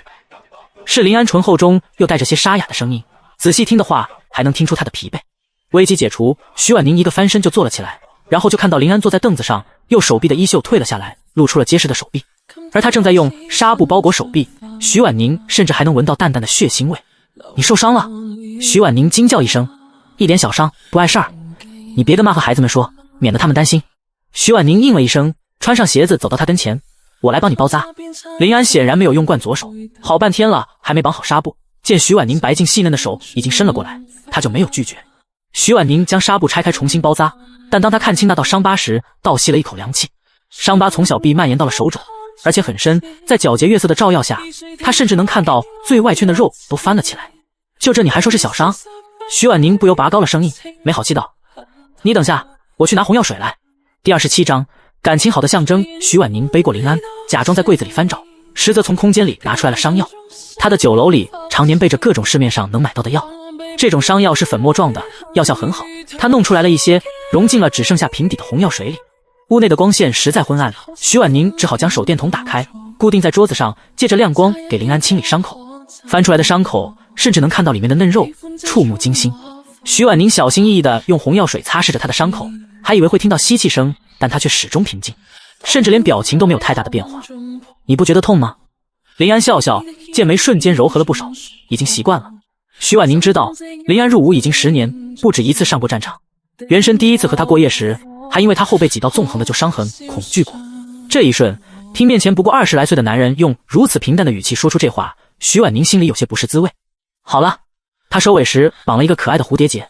这几天这只手尽量不要拿重的东西，也不要碰水。明天晚上我再给你换一次药。林安活动了一下手腕，果然疼痛减轻了不少。多谢。徐婉宁摆摆手，打着哈欠道：早点睡吧。他躺在床上后，才后知后觉地反应过来，林安受着伤，再让他睡用板凳拼接起来的床，是不是有些太过分了？于是他舒地坐了起来，就看见林安正在搬凳子。他的右手使不上劲，所以分外艰难，不小心弄出了点声响，在寂静的夜里显得尤为刺耳。我吵到你了吗？他的声音还夹杂着丝丝歉意。今天晚上你也睡床吧。说着，徐婉宁还往里面挪了一些，他的身体都快贴在墙上了。林安站在原地，半晌没有说话，但从他紧绷着的嘴唇可以看出来，他应该在思考着什么。过了好半晌，林安总算抬脚，慢吞吞地走到了床边。他只脱掉了外衣外裤，没有盖被子，而是将军大衣搭在身上。他能感觉到身边人的紧张。你不打算问问我今天晚上到底发生什么事情了吗？林安的声音很轻，但说出来的话却让徐婉宁不知道该怎么接。他一点都不好奇，但两人毕竟是夫妻，他受了这么严重的伤，他一句话都不过问，是不是显得他太凉薄了？如果是原身的话，原身会怎么做？徐婉宁调动着脑海里关于原身的回忆，最后得出一个结论：原身甚至会将半夜才回来的林安赶出去，只因为他吵到了他睡觉。不，他甚至在他回来的当天晚上就拒绝他踏进卧室的门，所以根本不会知道他受伤的事情。冥冥中他已经做了太多和原生性格不符的事情了。徐婉宁在心里叹一口气，慢悠悠的开口：“刚才是想问来着，不过担心你不方便说，就忍着没问。这件事牵扯到了一些机密，所以我确实不能告诉你，抱歉。所以你问我的目的是什么？累了，毁灭吧。”徐婉宁甚至真的能从林安的语气中听出歉疚。很晚了，睡吧。徐婉宁侧身背对着林安。林安不知道自己哪里说错了，他好像无形中惹怒了徐婉宁，但他竟然没有像之前那样大发雷霆。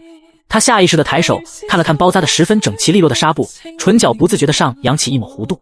他好像真的很关心他。第二天清晨，徐婉宁起床时，林安已经不见了。他睡过的那一半，床单平整到没有一丝褶皱，好像没被人躺过似的。如果不是上面还散发着余温，徐婉宁真要怀疑昨天晚上的一切是不是自己的错觉了。徐婉宁洗漱完就去了厨房，但林母已经开始张罗早饭了。看到徐婉宁进来，林母还有些诧异：“你怎么不多睡一会儿？我每天都这个点起床，习惯了。”林母细细打量了徐婉宁一番，见她确实没有疲惫的神色，这才没有多说什么。年轻人到底体力好，恢复起来就是快。林母喜滋滋的和面，心里却盘算着得跟阿宁和安子交代一下，得稍微注意着点，免得着了道。有大春和幺妹两个孩子就足够了，生得多了，阿宁的身体哪能受得了？林安呢？一大早就不见他人影了。徐婉宁帮着林母烧火，随口问了一句。林母的嘴角都快咧到耳垂了，瞧瞧，这一起床就过问安子的去向，可不是感情好的象征吗？安子说他要去镇上朋友家，中午就会回来。徐婉宁应了一声，就没再过问。从昨晚的事情来看，显然林安此次回来还有任务在身，但他不说，他自然也不能妄自揣测。组织上的事情是他一个平平无奇的知青能妄加猜测的吗？吃过早饭后，徐婉宁跟林母交代了一声，就去了大队部。徐知青，你来的正好，你说的事儿我没有办好。大队长拍着大腿：我和公社领导多方打听，想尽了各种办法，但今时来的几位领导就是不松口，所以我没能打听到他们的口味偏好和忌口，这也在徐婉宁的意料之内。现在的干部大多都是真正为百姓办实事的好领导，生怕拿了群众的一针一线。大队长他们又不会拐弯抹角的打听，一开口领导们就能听出他的来意，自然不会松口了。没关系，大队长，我们还能从其他方面着手。徐婉宁将自己昨天晚上写好的菜谱拿了出来。大队长、村长，你们瞧瞧，这可还行。看完后，大队长和村长面面相觑。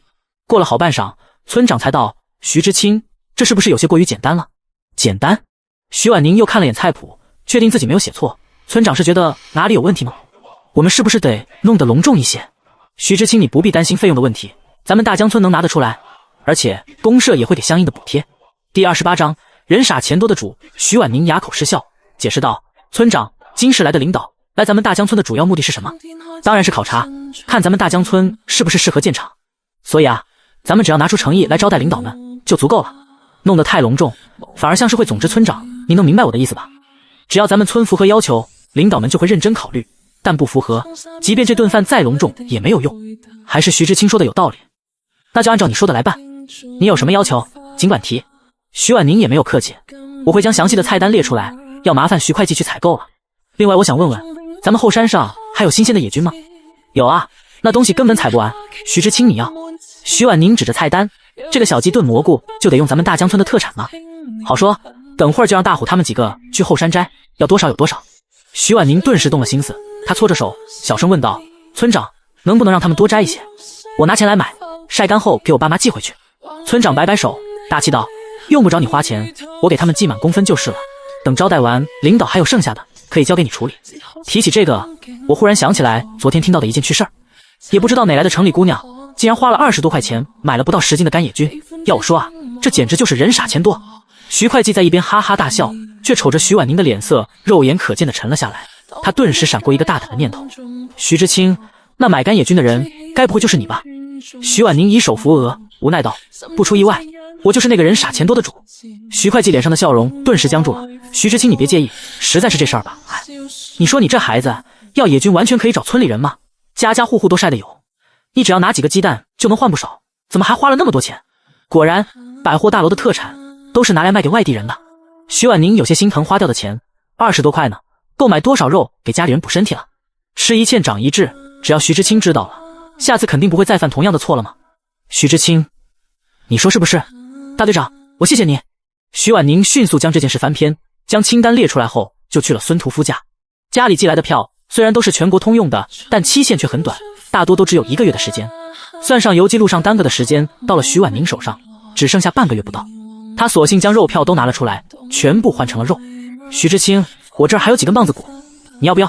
棒子骨上的肉都被剔下来了，只有光秃秃的骨头，寻常人可不会花这冤枉钱去买。而棒子骨不要票，1毛钱就能买1根，所以有些实在馋肉的家庭就买棒子骨回去，炖上几个小时，将骨头里的骨髓都炖出来后，好歹有些肉味，再在里面煮点面条之类的，就是一顿不可多得的好饭。但棒子骨每天都有，买棒子骨的人却寥寥无几，所以看到徐婉宁这个大买主，孙屠夫才多嘴问了一句：哟，都给我装上吧，买回去炖骨头汤给林母补一补，孩子们吃了也能补钙。孙屠夫往徐婉宁的袋子里装了4、5根棒子骨，却拒绝了他递过来的钱。徐知青，这是我送你的。那可不行。徐婉宁急忙说道，这也值不少钱呢，我不能要。猪下水和这些骨头肉连舍都不要，所以基本都是我自己处理。家里人天天吃这个也吃腻了，就算这样，该给的钱我也不能少你的。这个年代大家的生活都不好过，孙屠夫也只是在肉联社上班的，哪里像他说的那样真能将肉骨头吃腻了。徐婉宁向来不爱占人便宜，更何况别人的生活比他更不好过。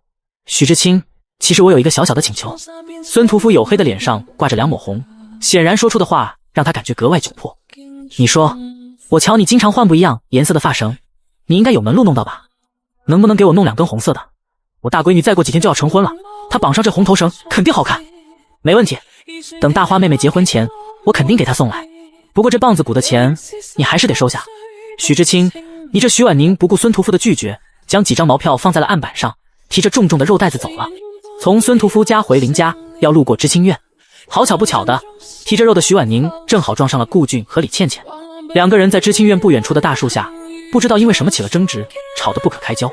不过这都跟徐婉宁没关系，他目不斜视地走了过去，但偏偏有人不愿放过他。徐婉宁，现在你满意了吧？面对李倩倩的质问，徐婉宁问号脸，他又做什么了？哟，这是家里又寄钱机票来了，你这次可真是大方，竟然买了这么多肉，这要不少钱吧？听着李倩倩的阴阳怪气，徐婉宁从鼻腔里发出冷哼声，可不嘛，自从你们把钱还给我以后，我这生活水平直线上升。这不，买点肉回去给孩子们包白菜猪肉馅的饺子。光是听到这几个字，李倩倩的嘴里都快流哈喇子了。之前徐婉宁每次有了钱票就都给了他和顾俊，所以他们每隔一段时间就会去镇上的国营饭店打牙祭，平时更是不会亏了自己的嘴。但是自从徐婉宁上次将钱要过去后，这几天别说吃肉了，他甚至连肚子都没有填饱过，整个人更是肉眼可见的瘦了一大圈。他本来就长得不比徐婉宁好看，之前脸上有肉的时候还能被人夸一句清秀，但现在瘦的甚至有多嘴长舌的村妇说他长了一张尖嘴猴腮相，可真是气死他了。第29章，你是妹妹你先选，到底是自由一起长大的。李倩倩自认最会拿捏徐婉宁了，于是她走过去挽着徐婉宁的手臂，语气又恢复到了之前的温柔。婉宁，你闹了这么久，气该消了吧？我和顾俊跟你，我们仨一起从京市来这偏僻的大江村，该是最紧密的朋友才对。你难道真的忍心眼睁睁地看着我们饿肚子不成？徐婉宁无比郑重地点头，语气也格外认真。我忍心。徐婉宁，你我还要赶回家给孩子们做午饭，没工夫听你废话。他一把扶开李倩倩的手，连眼角的余光都没有给顾俊，直接离开了。看着他渐行渐远的背影，李倩倩气得直跺脚。你看，我就说徐婉宁像换了个人吧，再怎么说她也是当妈的人，你上次让她卖孩子的事情肯定惹怒她了，你小声一点。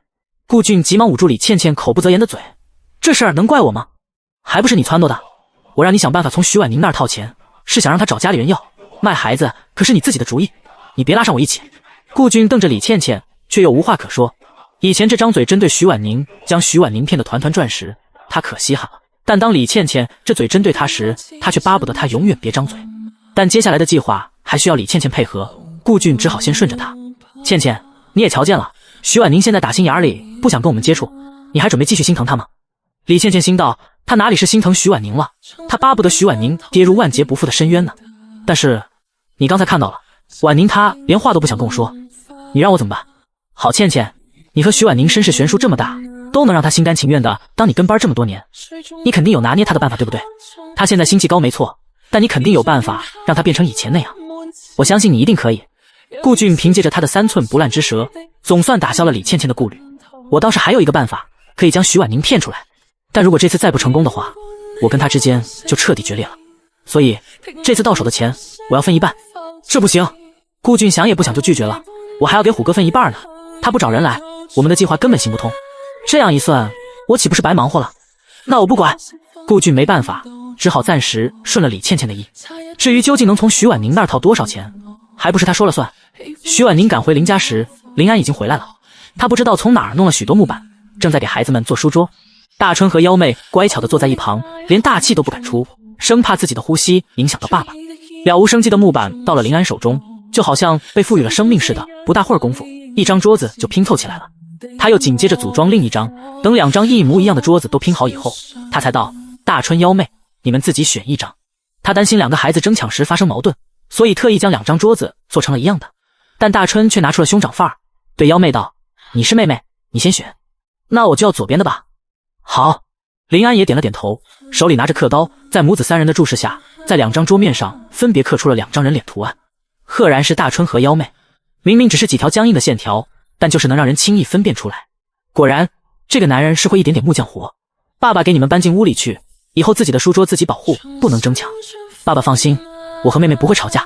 徐婉宁见俩孩子正在稀罕桌子，就自己去了厨房。林母在屋子里做棉袄，她就独自和面吊馅。听到身后的脚步声，徐婉宁头也没抬。妈，咱们今天吃白菜猪肉馅的饺子。林安道：是我。咱们吃白菜猪肉馅的饺子，估摸着还要一会儿呢。你先陪孩子们玩一会儿吧，我来烧火。林安不由分说地坐在了灶台边，一边生火一边说道：我明天就要回部队了，明天就走。徐婉宁诧异，不是说这次组织给了你7天假期吗？这才第4天而已。组织上给我派了一个任务，昨天晚上就顺利解决了，以防万一，得早点回去复命。徐婉宁懂了，他昨天晚上就是在抓捕嫌犯时受的伤，现在人抓住了，得早点送他去该去的地方。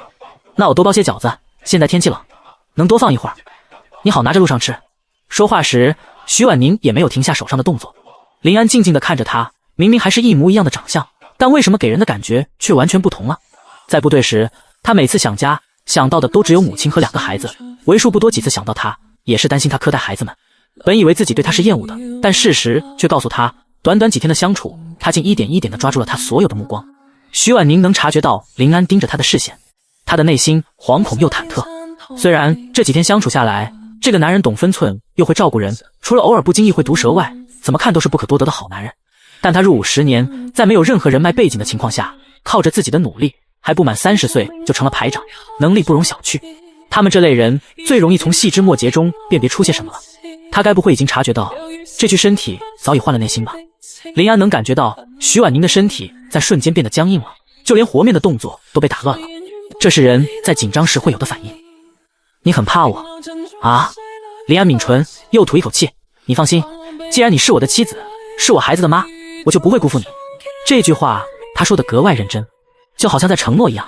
所以你有没有随军的打算？第30章彻底动心了。随军？随军？第一声惊叹源自徐婉宁，第2声则来自于刚踏进厨房的林母。林安点头，没错，按照我现在的军衔，能分到一间单人房，虽然不是很大，但咱们一家人勉强也能住下。部队里还有托儿所，小学也有，2个孩子都能无条件入学。你要不要考虑一下？徐婉宁有一瞬间可耻的心动了，但她只犹豫了几秒钟，就果断拒绝了。妈腿脚不方便，林泉嫁得又远，我不能留妈一个人在村子里。况且我答应了大队长，后天要代表大江村做饭招待京市来的领导，我食言了，大队长那边肯定找不到合适的人选。当然最重要的还是他得跟林安保持一定距离。这个男人长相和家世都不算出色，但他却有一种无法用词藻形容的魅力。徐婉宁担心自己和他相处的时间久了，不可避免的动心。倒不是真的不敢和女主抢人，但问题是女主是作者的亲闺女，她一个穿书的炮灰，真的能抢得过吗？万一失败了，那她岂不是得捧着一颗破碎的心独自舔舐伤口？所以得一开始就要坚定自己的立场，杜绝这种失败。是我考虑的不周全了。林安歉意道，妈，本来准备这2天带你去省城看腿伤，但我有不得不离开的理由，所以只能等我下次回来。是儿子不孝，妈这腿啊可是就伤了，去省城也不一定能治得好。安子你只管完成组织交代的任务，妈不用你操心。林母越是这样说，林安心里越发愧疚。他抬眸看着徐婉宁，嘴唇微微蠕动，好半晌才慢吞吞地说道，我走了，家里就要辛苦你一个人操持了。这有啥？妈待我好不说，还能帮衬着我，孩子们也懂事，我不过就是做几顿饭罢了，一点都不辛苦，甚至还乐在其中呢。林安憋了一肚子话，但面前的2个人好像都没有因为即将到来的离别而难过，他只能生生地将那些煽情的话咽回去了。变了，大家都变了。以往他每次休假回家，妈都隐晦的跟他嘟囔着心里的委屈，但现在再看看妈那张容光焕发的脸，哪里像是受委屈的样子？阿宁，你这肉馅剁得太碎了，还是我来吧。碎点好，这样更入味，但这样就吃不到肉块的口感了。咱家最近还缺肉吃吗？你说的有道理。林母撸起袖子，我来擀饺子皮。安子，现在饺子还没包好呢，你烧火做什么？平白浪费柴火。去陪俩小的玩耍，别给我们娘俩帮倒忙。林安就这样被撵出了厨房，他又去了2个孩子的卧室，孩子们正趴在自己的新书桌上看书写字，十分专注。他盯着看了一会儿，就蹑手蹑脚地退了出去。院墙的一角码放了不少柴火，估摸着烧1个月没问题，但距离过年还有1个半月，他下次回来就临近年关了，柴烧完了还得进山去捡。妈拖着腿不方便，看婉宁孝顺的模样，应当也不会让妈进山，所以得他自己去，但他那细胳膊细腿的，估摸着也难将柴背出来。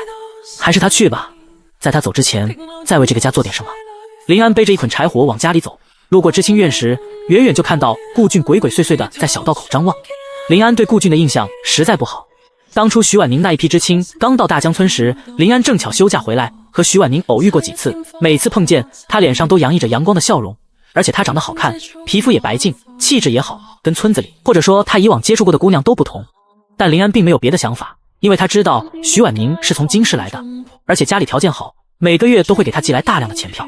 那个时候他才刚在部队稳定下来，前途渺茫，再加上家里就住着一间破房子，还有一个小他2岁待嫁的妹妹，这样悬殊的差距让他不敢肖想徐婉宁。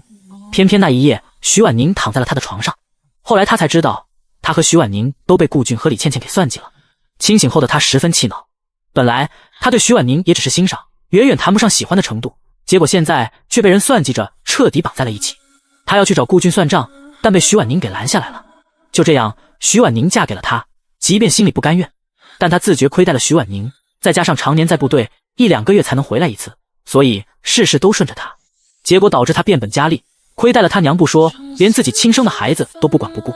在部队里收到匿名信时，林安就着急忙慌地往大江村赶。回来的路上他已经想好了，如果徐婉宁真的做了人神共愤的事情，他不但要和他离婚，还要让他为此付出沉重的代价。但没想到在见面时，他却变得和他记忆中完全不同了。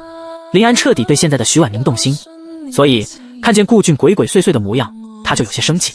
但他穿着这身衣服就不能莫名其妙的动手打人，除非对方做了犯法的事儿。但顾俊除了时不时伸长脖子去看，也没有别的动静。林安只好背着柴先回去了。一大家子人吃好饺子后，林安剁柴垒柴，孩子们在院里玩耍，林母规整厨房，徐婉宁则去了大队部。刚才朱婶子送信儿来，说徐会计已经准备好了他要的东西，他得过去看看。徐知青，你瞧瞧我买的都对不对？有啥不合适的，我再去买。差不多就是这些了。徐婉宁要的基本上都是调料，猪肉等当天再去孙屠夫那儿买，鸡肉不管从谁家抓1只就行，粉条这一类的更是家家户户都有。但这些调料也确实不便宜啊，而且种类还不齐全。就这，还是徐婉宁特意在百货大楼打探过，目前能找到的所有调料了。第31章，要不你将就将就。虽然真正的好厨子不需要依靠调味品就能做出美食，但没有哪个好厨子会真的不需要任何调味品就能做出美食。诺，这是你要的野菌。大队长也提着3个尿素袋子进来了，3个袋子都被装得鼓鼓囊囊的，里面全都是新鲜的野菌，个个都很肥，看着就很爱人。徐婉宁试图用手垫一下重量，换算成同等物资给大队部，但他没有把袋子提起来，还挺重的哈。他用轻笑缓解尴尬，可不，这一袋子少说也有30、40斤呢。野菌本来就抬秤，况且这又是今天清早去摘的，还有点水分呢。要不这样吧，我用2只母鸡来换，1只留着后天招待领导吃，还有1只我就用这野菌炖出来，让大家尝尝味儿，这样你们也能安心一点。这几个村干部这几天愣是没睡个好觉，那黑眼圈和眼袋都快耷拉到地上了。徐知青，这野菌不值钱，哪能用鸡来换？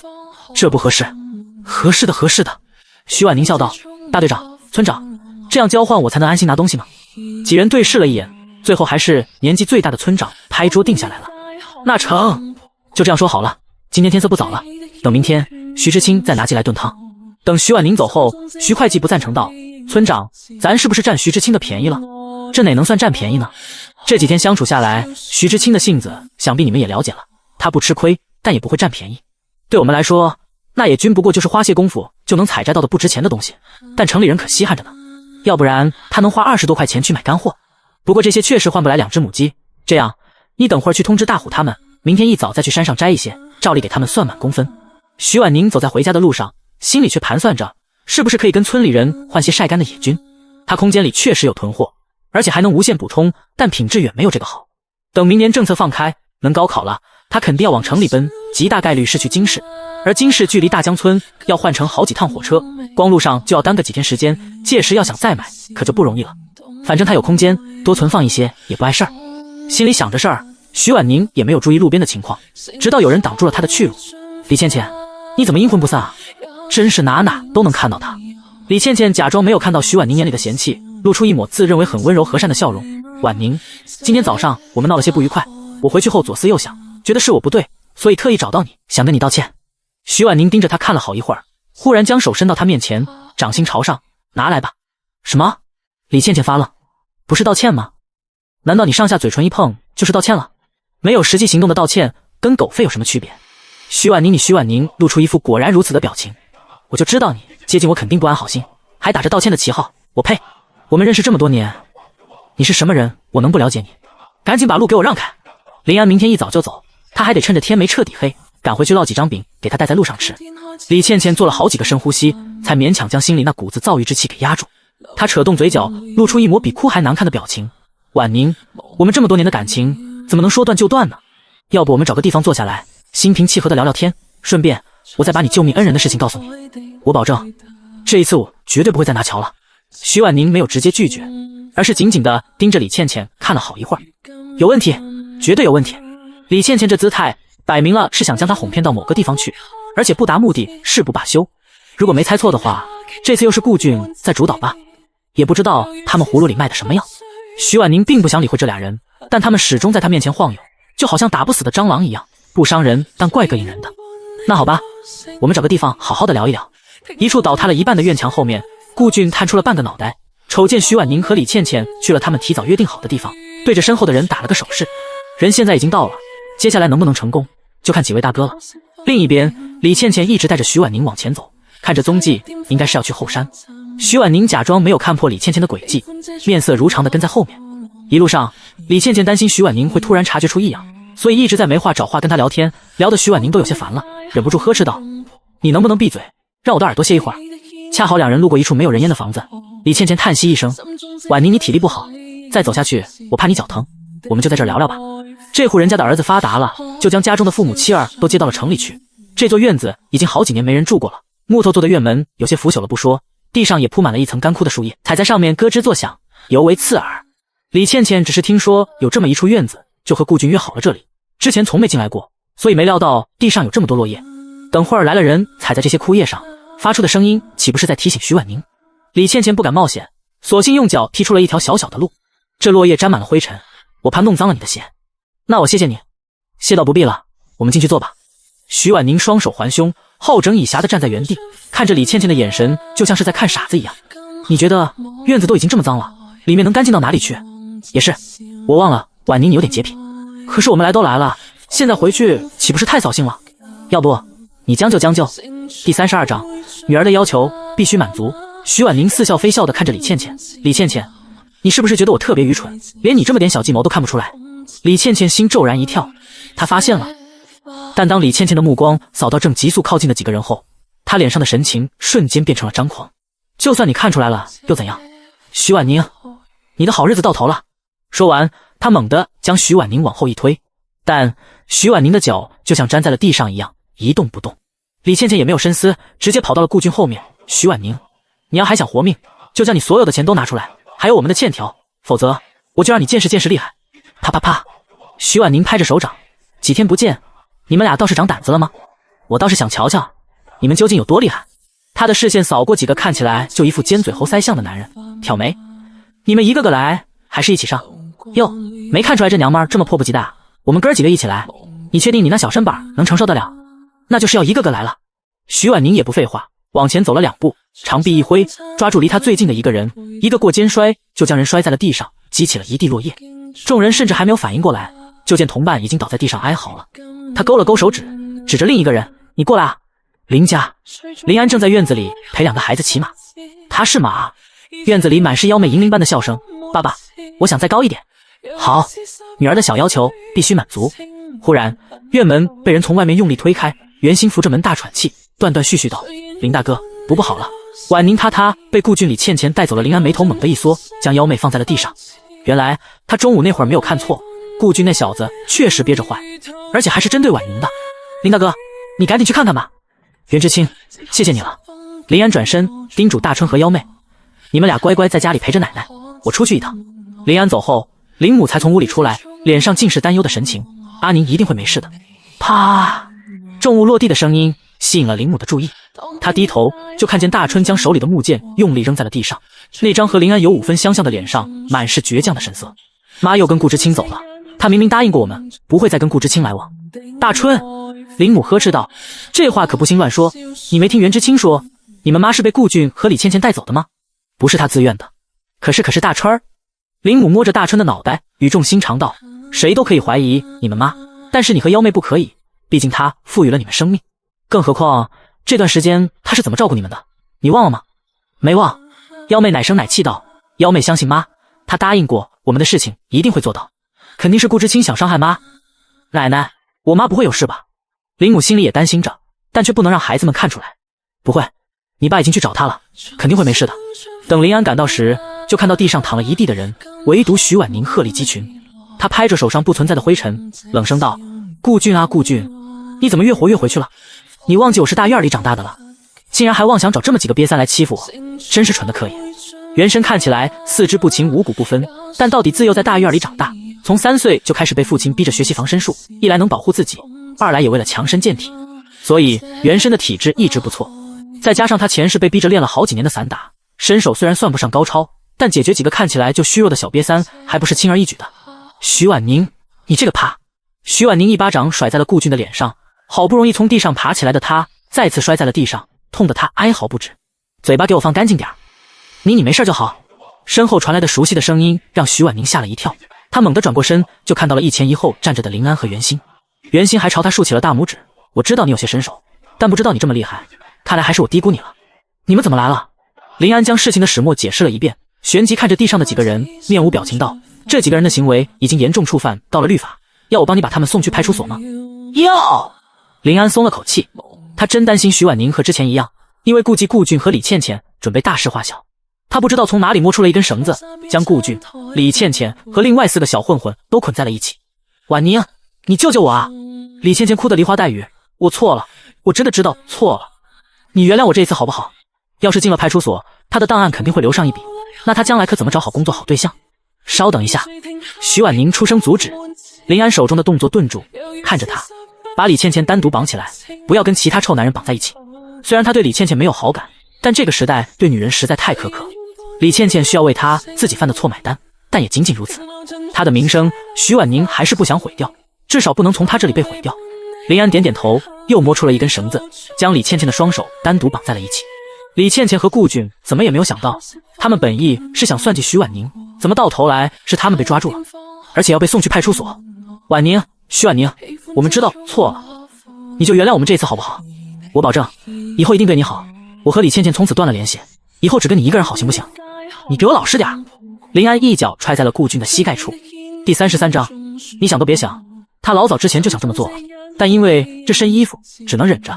但现在顾俊自己犯了错，他不过是让他老实点，怎么能算公报私仇呢？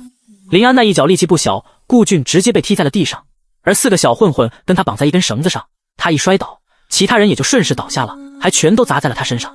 一时间，顾俊的哀嚎声接连不断。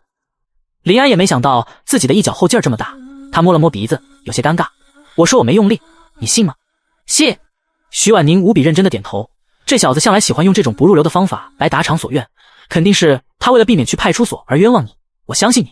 林安的嘴角不受控制的往而后咧，这一句我相信你，比千万句甜言蜜语还让人心动。你和袁知青先回去吧，我送他们去派出所。刚才谢谢你了。徐婉宁由衷的道谢。虽然他不需要林安的帮助就能解决这几个人，但袁心的好意他必须得澄清。袁心没有接话，细细打量了徐婉宁半晌，才道：“你确实跟之前不一样了，也不枉费我写一封匿名信将林大哥从部队叫回来。”徐婉宁震惊地看着袁心，匿名信是袁心写的，这事儿他知道，但袁心怎么就毫无防备地承认了？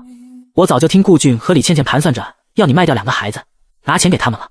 我跟你又不熟，劝你肯定不听，所以只能让林大哥赶回来，希望他能阻止一场悲剧。但好在你不蠢，关键时刻还是拎得清。徐婉宁怀疑袁心在内涵他，并且有证据。你最近确实跟之前不一样了，这样的你怪可爱的，一定要继续保持住啊！说着话，袁心还拍了拍徐婉宁的肩膀。不是，这一副哥俩好的姿态，适合存在他们之间吗？徐婉宁总觉得有什么地方不对劲，她执着了半晌，总算找到了一个合适的托词，小心翼翼地问道：你对林安好像格外在意，他救过我。袁心笑道：我刚来大江村不久，就被村里的混混给盯上了，他们试图对我行不轨之事，幸好林大哥及时赶到，将那些混混抓住了。如果不是他，我现在要么已经委身他人，要么已经变成了一具冷冰冰的尸体。徐婉宁倒是不知道两人之间还有这样的往事，所以我一直在找机会报答林大哥的救命之恩。我给他报了2次信，虽然最后事情解决跟我没有太大关系，但我确实报了信，还是2次。见袁心一直重复2次，徐婉宁不住点头：是，看得出来你对你林大哥确实很好，所以救命之恩已经还完了，以后你们夫妻俩可别想再用这件事压我。什么地方不对？你难道就没有一点点对林安产生不一样的情愫？徐婉宁试探着询问。徐婉宁，你有病吧？萌女咆哮：我一个黄花大闺女，还是知青，找个什么样的不成？我脑子秀逗了，找一个有妇之夫？我的人品可没那么龌龊。袁心瞪着徐婉宁，不过有一说一，林大哥确实是不可多得的好男人，如果有一天不想跟他过了，我可以你想都别想。徐婉宁瞥袁心一眼，天色晚了，我送你回知青院吧。回到知青院后，袁心就将顾俊和李倩倩做的好事都抖了出来，当然特意强调了他们被林安扭送到派出所的事实。这俩人实在膈应人，他这也算给其他人提一个醒吧？这怎么不算好心呢？徐婉宁回到林家小院，幺妹就跑过来抱住她的大腿。幺妹扬起脑袋看着徐婉宁，一双犹如小鹿般无辜的眼睛里还闪烁着泪光。妈，您没事吧？徐婉宁弯腰将幺妹抱了起来，用指腹轻轻擦拭着她滚落下来的泪水，声音柔和：妈没事儿，你不担心？幺妹用力的点点头，然后2只藕结丝的胳膊环住徐婉宁的脖子，再将自己的脑袋埋在她的肩膀处，奶声奶气道：妈最厉害了，没事就好，没事就好。林母拖着无力的右腿倚靠在门框上，用手捂着心口。安子呢？他送那几个人去派出所了，应该要晚一些才能回来。闻言，林母也没再多问，而是扭身进了厨房。我给你烧些热水，你好好洗一洗晦气。徐婉宁抱着幺妹进了堂屋，才看到大春正跪在地上。看到徐婉宁进来，大春一直强忍着的情绪终于绷不住了，哇的一声大哭了出来。这孩子性子内敛，连笑都不敢放肆大笑，现在却哭得这么伤心，让徐婉宁也跟着着急了起来。他急忙将幺妹放在地上，走过去将大春搀扶起来。怎么了这是？怎么哭得这么伤心？妈，我对不起您。大春的身子一抽一抽的，情绪到位了，鼻子里还吐出了2个半透明的泡泡，滑稽又可爱。来，跟妈说说到底怎么了。大春断断续续的解释了一遍。妈，我不该怀疑您。奶说的对，您对我和幺妹这么好，我身为您的儿子怎么能怀疑您呢？妈，您别生我气，以后不论发生什么，我都会相信您。傻孩子。徐婉宁哭笑不得，大手狠狠地蹂躏着大春的头发。这不怪你，妈以前确实有做的不对的地方，所以给你和幺妹造成了心理阴影。你怀疑我也正常，但是大春，包括幺妹，妈希望你们俩明白，妈现在和以前不一样了，我会好好爱你们，不会再发生以前的事情了。看似轻描淡写的一句话，但徐婉宁却说得无比认真。她一点也不生气大春对她的怀疑，实在是原生这些年的所作所为，在这孩子的心里留下了阴影。他会有这样的怀疑也正常，但他还要陪着2个孩子一起长大，所以有些话必须得当面说开。第34章，一路平安。大春和幺妹都有些震惊，大人从来不会承认自己的错误，哪怕他们真的做错了事情，也会胡搅蛮缠地说自己是正确的，再顺势将发现问题的孩子点滴得一无是处，好像大家的父母都是这样的，从无例外。但他们的妈妈却真的不一样了，变得温柔和蔼了许多不说，竟然还主动跟他们道歉。大春一下子不好意思了，妈，我都明白。好了，带着幺妹去玩吧，妈还有事要忙。林安明早天一亮就要走，他得趁着夜色烙几张饼出来，给他带着在路上吃。这年头，火车的速度太慢，出行的人基本上都是自带干粮，毕竟火车上的饭菜实在是太贵，不划算。好在大江村距离临安的部队算不上远，再加上天气又冷，拿点容易保存且口感好的干粮，赶路也会轻松许多。徐婉宁选择的是改良版的手抓饼，利用手头现有的材料烙几张软乎乎的饼，再煎几个鸡蛋，还有林母做的腊肉片，再涂抹上她前几天做出来的肉酱，绝对美味。只是可惜，现在大棚蔬菜还没有普及，大冬天的想吃到绿叶子菜完全是异想天开。他自然不好将空间里的囤货拿出来。少了生菜，手抓饼的口感也会差一些，但白面烙的饼外加鸡蛋和肉酱，已经是不可多得的美味了。等林安赶回来时，徐婉宁正好烙完第10张饼。以你的胃口，1天1夜的车程，10张饼外加100个饺子，应该足够了吧？够了够了。林安看着码放整齐的饼子，讪讪道：“我吃点杂粮馒头就行，这饼留给你们吃，饺子我也不拿了。”徐婉宁头也不回，直接将饼装在了铝制饭盒里。家里什么都有，我们饿不着，你不用牵挂我们。这饼能放得住，我就今晚做好了，等明天一早起来再给你煮饺子，免得粘在一块影响口感。好。夜里，徐婉宁照例和林安躺在同一张床上，两人同床共枕了好几天，他也没了一开始的不自在和紧张，但听到身旁人均匀的呼吸，他免不了想起今天袁心说的话。有没有一种可能，因为他的穿书里的情节已经完全改变了？大春和幺妹没有被卖，还被他养的长了不少肉，林母也没有气急攻心，身体也愈发好了。至于顾俊和李倩倩，非但没有拿到卖孩子的钱去黑市大展身手赚大钱，更因为他的骚操作，将原身的东西和钱还回来了不说，还被送去了派出所。两人的结局显而易见，即便明年开始知青能陆陆续续回城，他们却要因为档案被记了一笔，大概率成为最后回城的人，而且好工作也和他们无缘了。至于袁心，按照他的说法，他对林安完全是对救命恩人的感激之情。书中情节，因为孩子被卖，林母又被气到去世，林安一下子成了孤家寡人，袁心于心不忍，就明里暗里帮他。也许一开始他只是出于要报恩的念头，只是后来在朝夕相处中，两人之间暗生情愫，有了一世情缘。但现实生活中，因为他的穿书，世界运转的轨迹已经从孩子们没有被卖开始改变了。林安的生活幸福美满，袁心也不用报恩而和他有太多接触，所以两人之间的感情会止步于此。那么有没有一种可能，他这个原配才是林安这一世的官配？有这种可能吧？这个念头一旦冒出脑海，就怎么也止不住了。徐婉宁甚至能感觉到自己内心的雀跃。我年前回来，安静的房间里忽然响起林安醇厚的声音。徐婉宁猛地侧眸看向他，却发现男人也正好看着他。四目相对的瞬间，徐婉宁感觉有一股暖流划过了他的心。这种感觉十分陌生，但他却丝毫不排斥。随军的事情我不是随口一说，你空闲的时候可以认真考虑一下。至于妈的腿，等我回了部队后会联系我以前的一个战友，他家里有人在省城的中心医院当医生，我可以让他帮着安排一下。房子的事情你也不着急，等过完年，如果你还是不想随军，就等天气暖和以后，我找机会休假回来休，不然你跟妈2个人还带着2个孩子会很辛苦。另外还有一件事情我想麻烦你。你说东子媳妇快生了，你抽空替我去看看他们。东子和我一起长大，这么多年的情谊，所以我想能力所能及的帮一帮，只是我常年在部队，所以只能麻烦你了。好。等徐婉宁应完以后，屋里又恢复了一开始的沉寂。过了好半晌，林安才再次开口：你有没有什么想跟我交代的？一路平安。林安说不出心里是什么滋味，只觉得心里有一个角落空空的，怪难受的。忽然一只温暖又柔软的小手包裹住了他冰凉的拳头。我说一路平安，最重要的是平安。林安猛地看向他，但徐婉宁却已经抽回了手，转过身背对着他了。他不是个扭捏的人，所以在清楚自己和林安的感情并不会受到阻碍影响发展后，他就准备遵从自己的内心。但他前世是母胎单身，一直到30多岁事业有成，成为了当地榜上有名的富婆了，感情问题依旧没有着落。不是没找过，但没遇到一个合眼缘又合心意的，而他又不愿将就。和林安相处的过程中，他不止一次被这个话不多却总是默默做事，能给人无限安全感的男人吸引。只是之前他念及袁书的情节，不想和女主争抢，所以生生地压抑着自己的感情。